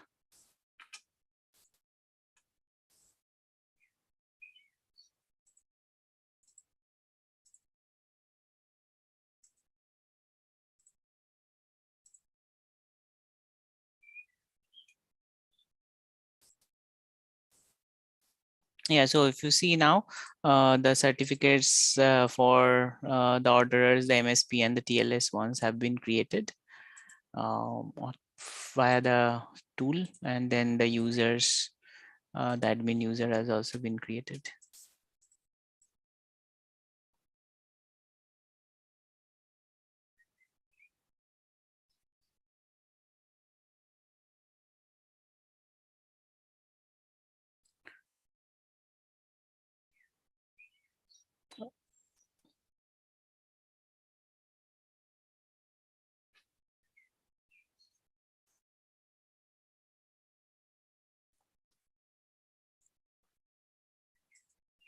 Yeah, so I'll answer the questions one by one. So first of all, Jose had a question for, is there any source to check the new format? So no, I think there was one, it's open to the community. We are not working on that. I think it's there in the backlog. You'll have to find the issue in our backlog. But currently we are not progressing on that, having multiple chain cores for each organization in the same channel, but it is there in the backlog. I don't think, but you can pick it up if you're working on that. Wade, you are still stuck at cluster role binding. I mean, the question there I'll ask is, do you have the Flux pod coming up, has come up again, and is it working? Mahesh had a question. So essentially Vault act as a wallet, which is in samples, is typically in the file system, right? I mean, yes, it is, that's right. The advantage of Vault, I mean, it is not only acting as a wallet, of course, it is acting as a simpler wallet where all the files are stored, and when the pod comes up, it will connect and download those files or files from Vault. Yes, so that's how it works. And yeah, if you're using Fabric samples, then it is kind of working only for what should I say, is only working for that it's stored, yeah, is there, and once you know, if you delete the file system, then you lose all the certificates and all that. Okay, so where you're saying Flux is running, okay, good, but then in the logs, is it fine? Is it working? Okay, I have a new problem, which seems even if the certificates are generated, it's not able to fetch. Check. Let me check what's happening.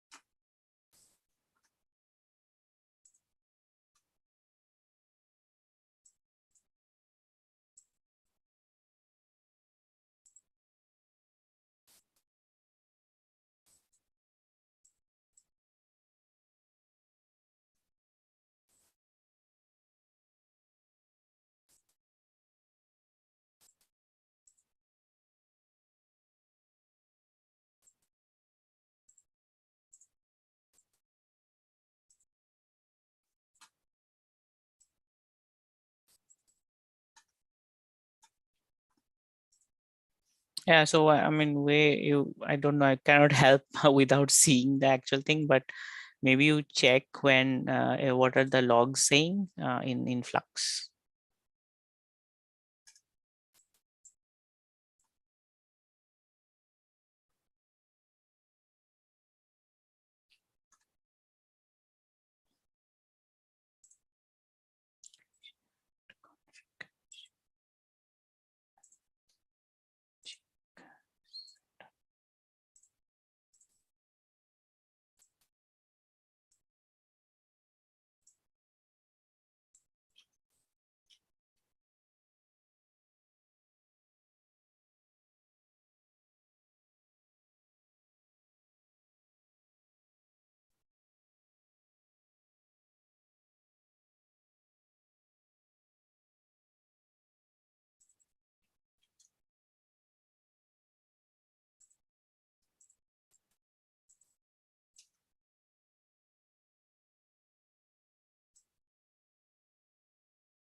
Yeah, I mean, I don't think that is causing any issue. There should be another similar Git repo not found or something issue there.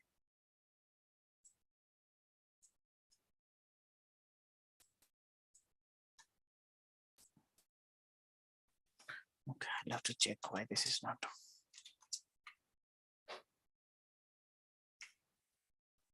The same pod, if you search the logs.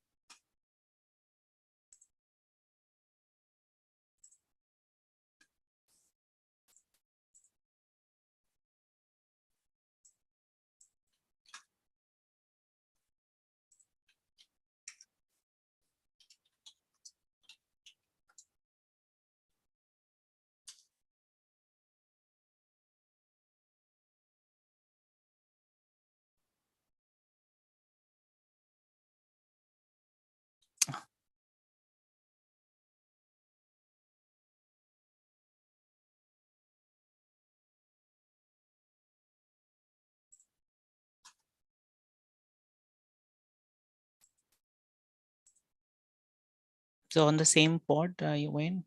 Sorry, wait.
Okay.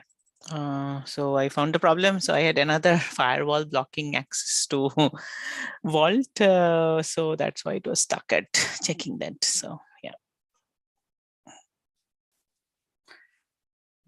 So I syncing the Git repo. Yeah, sometimes it takes a little bit time to sync the repo. Yeah, so maybe that's the problem.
Yeah, now it's progressing.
Okay. Patrick has a question: is Hyperledger Bevel mainly catered to deploy networks, or can also be used to deploy agents separately, like Aries agents? So it is mainly for networks. I mean, if you have that idea of using agents for Aries, you're welcome for the contributions. But on our supply chain application app, for example, we do kind of deploy a format of the Aries, the Akamai agent. But yeah, it is specific to that, not supply chain, the identity app, which is basically the sample app, as given by, as provided by the Aries and the Indie one. So yeah, so it is not a very like not in a similar configurable way. It is you edit it, you build the Docker images, and then you deploy it. It's very traditional. Yeah.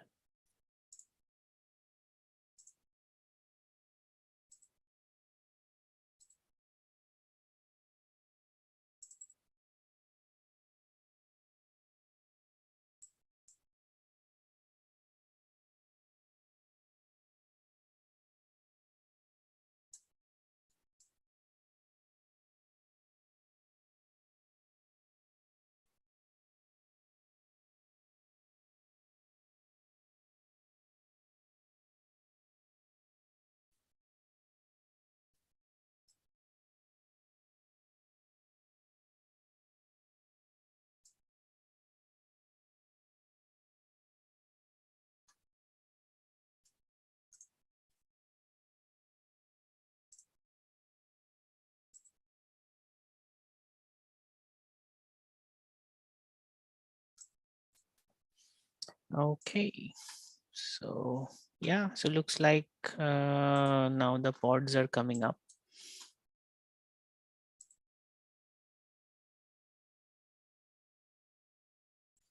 Oh, there is insufficient CPU. So maybe I'll have to. Okay, new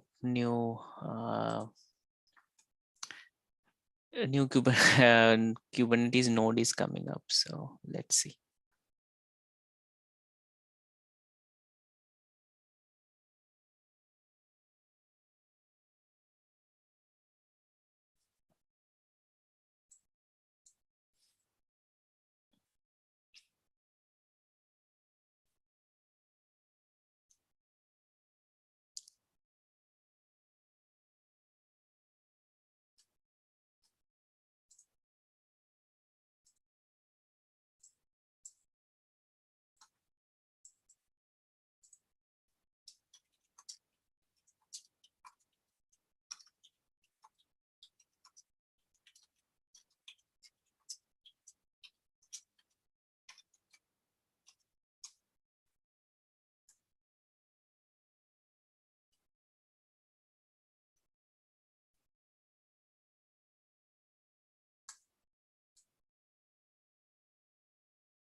Sure, still waiting. With so much resources. Okay, the orderer is working.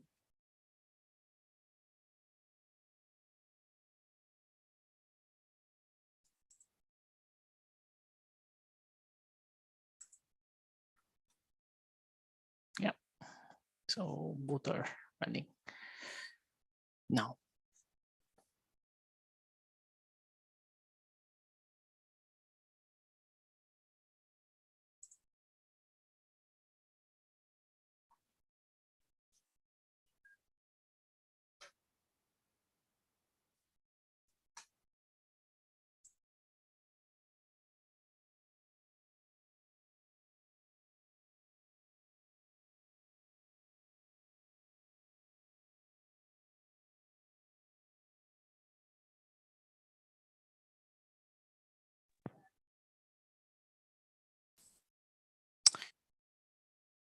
Okay, right. So we have now, one of the pod is up and running. So that we're waiting for the next pod.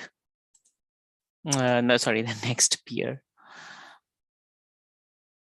And as I showed you, the supplier, the other peer is also already running.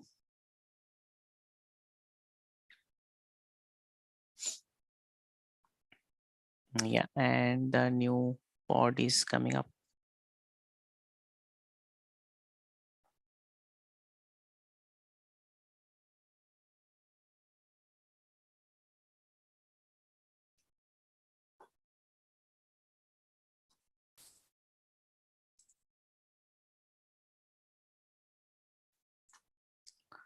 Okay, still this has insufficient CPU.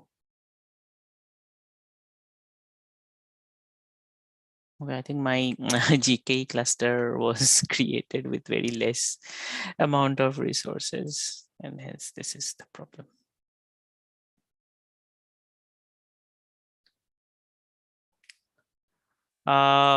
Patrick, if you have a crash loop back off, you have to check which which container is crashing, because it's difficult to see from kubectl if you don't have pod.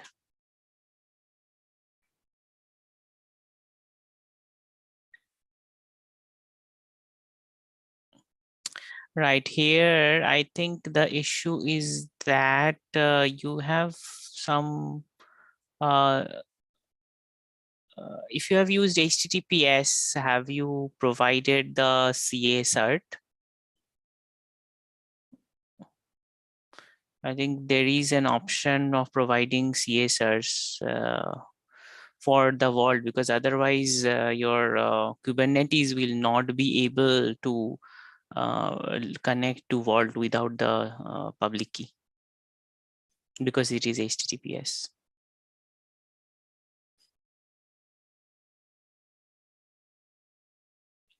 Yeah, I think that's why it is getting that issue called no handler.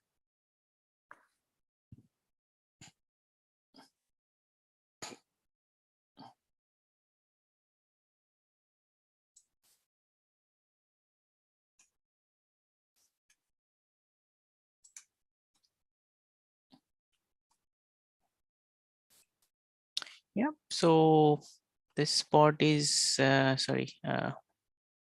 carrier net 0 is also up.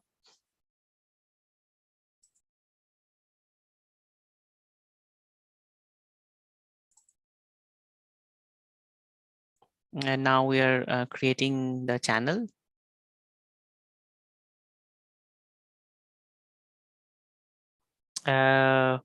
No, I mean, the vault certificate is generated by Let's Encrypt is fine, but when Kubernetes is trying to connect, because I think if you internally we use curl or something, but it is not entirely,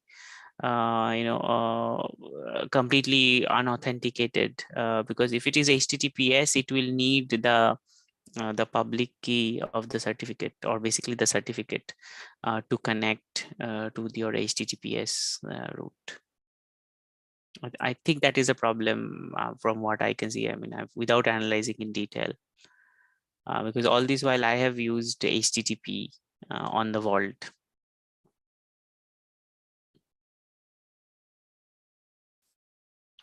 So yeah, I mean, you can use HTTPS as well, but for that I think there is a setting called Vault TLS. I don't exactly remember. That's what I was going to search. Let me search on that. There is a Vault certificate there.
Yes, correct. Thanks, Bruno. What I'm saying is that there is no issue. There should not be an issue with the certificate itself.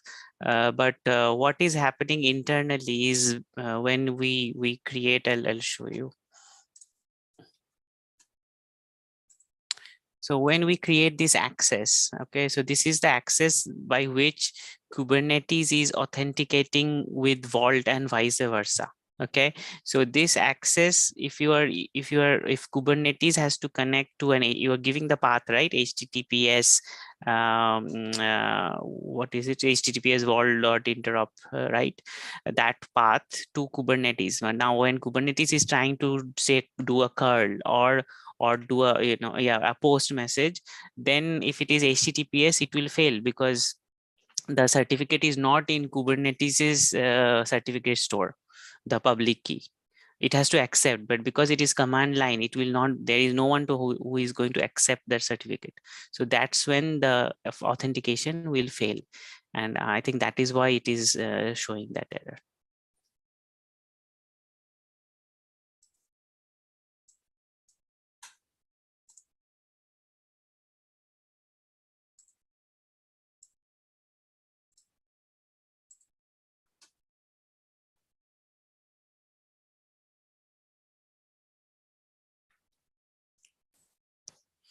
Yeah. Right. So we think it is completed till the generation of the the joining of the channel. It is still pending and working. But here, yeah, as you see here, we did the channel creation at 6 point, and then now we're joining the channel.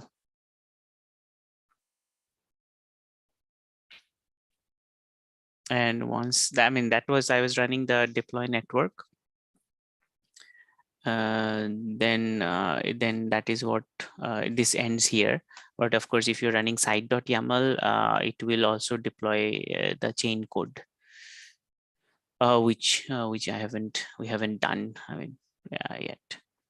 But I'm not sure if anyone has reached this point yet.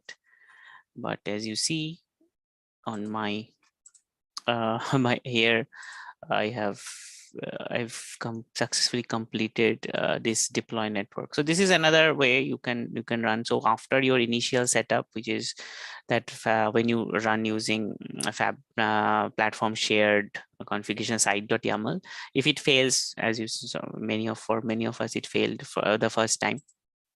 You can always run then for the second time, because all those files, the initial setup is already done on the container, on the Docker container, or on your machine if you're directly running from your machine. Then you can directly run the files from this this configuration, which, for example, I ran the Fabric network. So I'll just explain here. So sorry, I ran the deploy network. Then if you are, I was explaining about the Fabric console, operations console, right? So if you want to just deploy Fabric operations console, you can directly run after your network is set up. You can run this playbook. The command remains same, which is, yeah, as you saw, Ansible playbook. Then the path, then the network.yaml also will remain same. Then this is create and join channel, which we have completed. Then this is for chain code upgrade. I think someone was asking about how you can upgrade. And this is for chain code ops, which is the next status.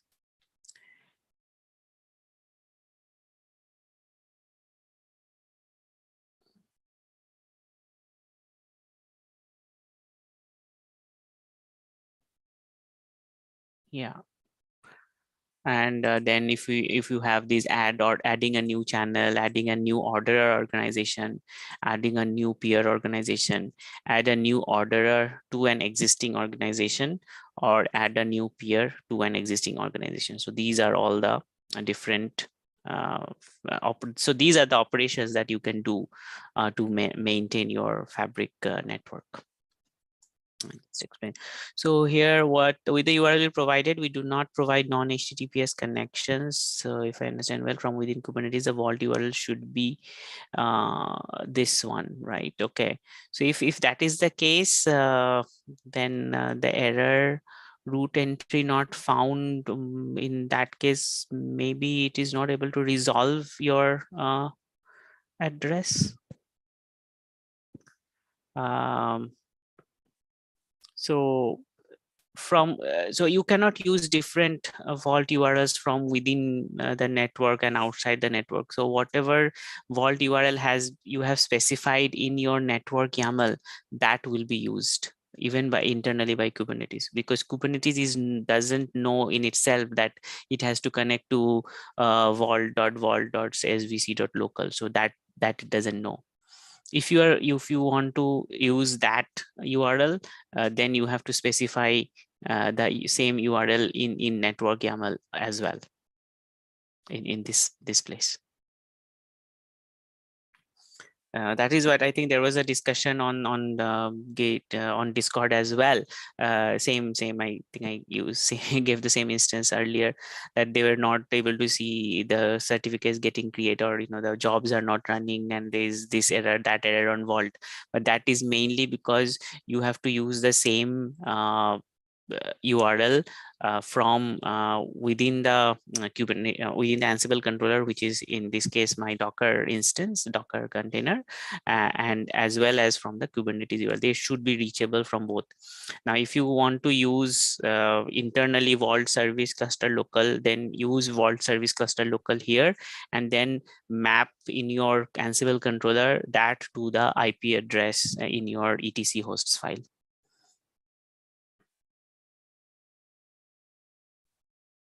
If you're using a redirection or something. Yeah, so you map that this domain name to IP address in your etc host file for that to work.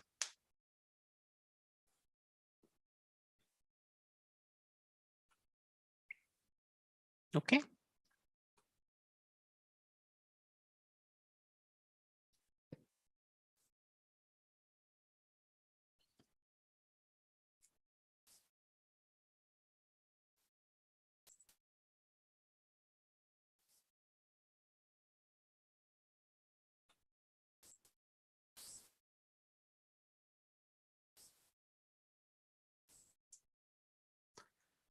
Right. I think that's pretty much for today.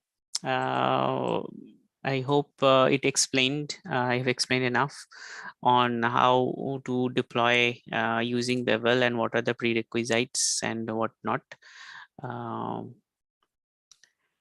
Okay, so sorry, this link that you specified, who was that? Is Bruno, right? Bruno, I think right now I just clicked and it seems your URL is accessible over the internet. So you have the wrong version of Vault. It is 1.10.3. Which is much further. That, as I said, in our last session, we are going to use 1.7.3 from the charts.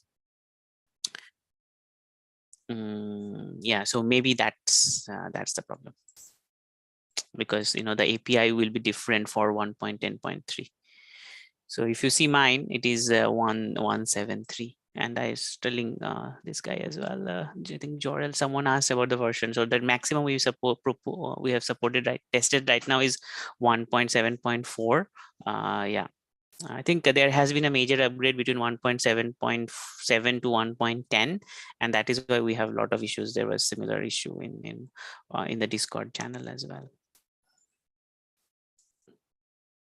Yeah, and then there was one client who was using too old version of Vault, and we had to upgrade it to 1.7 because of all that the claim ISS not found and all that. That is a new issue with Kubernetes and Vault connection, the authorization. Yeah.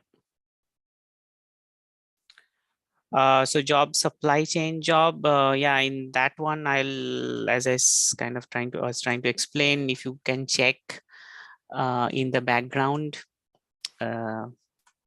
in the background, in a sense, in the Kubernetes cluster, if that job Helm release is getting created or not. So you can filter by namespace. So this is the Helm release, and if you go to the pods, that will appear here. If so, one thing with jobs is that if you leave them for long and it fails, then you will not see them in here, because the job will retry for 6 times and then disappear. So if you want to rerun the job, then what you have to do is go to the Helm release and delete that particular Helm release. Then it will rerun the job. Yeah. Okay. Going back here on the logs, as you see, my the anchor pair jobs also got completed. Sorry, it's the wrong thing in the pods. Yeah, so the anchor peer jobs got completed, and that's why we have now these peers, additional peers here. So basically, then that means manufacturer peer is able to see the carrier peer, and carrier peer is able to see the manufacturer peer. And on orderer itself, it's a single node orderer, a single node draft. So there is only one master. But you can see that it knows that there is a new channel called all channel.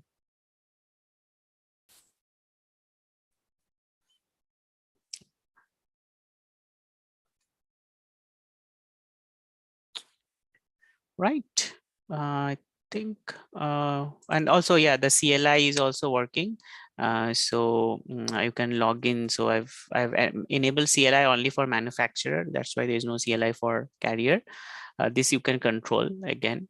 So for manufacturer, I can log into the CLI, and if I want to run the chain code, deploy chain code manually, I can do from this CLI as well. So you can run the peer commands. I think. Yeah, so you can see peer channel list is all channel. What else you can, that other commands are on chain lifecycle chain code, which I don't think will run here.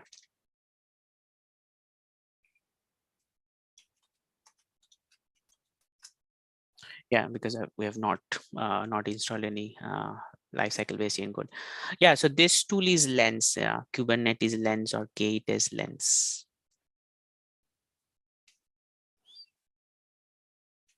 Yeah, it is a very nice tool, actually. Yeah, that one which you don't have to remember all the kubectl commands. You can see it in a much nicer way, and you can do all the operations, basically delete, update. Yeah. I mean, this is Google, so you cannot see the node, the Prometheus things as well. There is some problem with the Google attachment. But if you're using on AWS, you can even do the whole cluster monitoring using Lens, because it comes with the Prometheus operator, and you can see how much CPU is being used and all that. On GKE, for some reason, it doesn't work. I have not explored why it doesn't.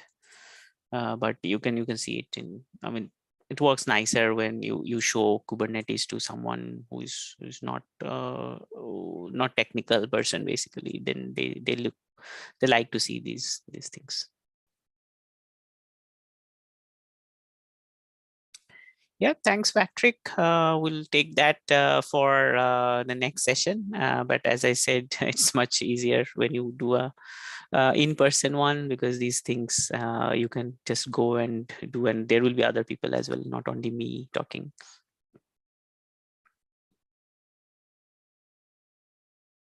Yeah. So if you're only in the terminal, I mean, when we started, we also used only terminal, and we got used to running the Kubernetes commands. And now that is by heart, like we know, kubectl logs and kubectl. Then you have to give if there are multiple containers, you have to give the container name as well, do the Helm release and all, because we used it regularly, we know. But yeah, only recently we have moved to this tool, but it just makes it a little bit easier.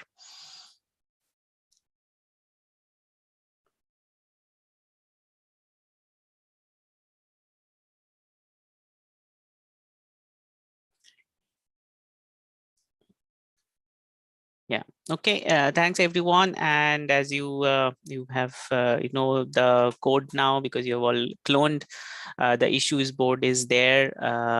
So that will have all the issues, the backlog. You can, if you see something that is see it is simple enough for you, please do it and complete the task. I've seen a lot of it, some people have created issues as well. That is also a good way to contribute if you find a problem. And even if it is, we can say that no, it is actually not a problem. You are doing it wrong, but it's fine. You can always get that clarified by creating an issue. Sometimes, of course, if you think that you maybe you are doing it wrong, then always ask on Discord. We have a lot of other people also talking all different things on Discord, and you can see the chat history and as well. Yeah, and all the best. Get contributing, and we'll see you soon. Yeah, there will be more events planned. I mean, this month was completely, this was a series, so of course we don't want to do the same thing again. I mean, quite soon. Maybe we'll do something later, and we also have some 2 mentorships running, so I'll have some time or dedicated on that as well. Which one mentorship is about, as I said, upgrading Fabric 1.4 to 2.2.2 using Bevel. There will be automation involved, hopefully. And then the other one is using, demonstrate Cactus using Bevel, which will involve, you can actually deploy Cactus as well using Bevel, so that you can do the interoperability in a easier, deploy the interoperability solution as such. Yeah. Right. That's all for today, and hope you enjoyed. And thanks everyone for joining.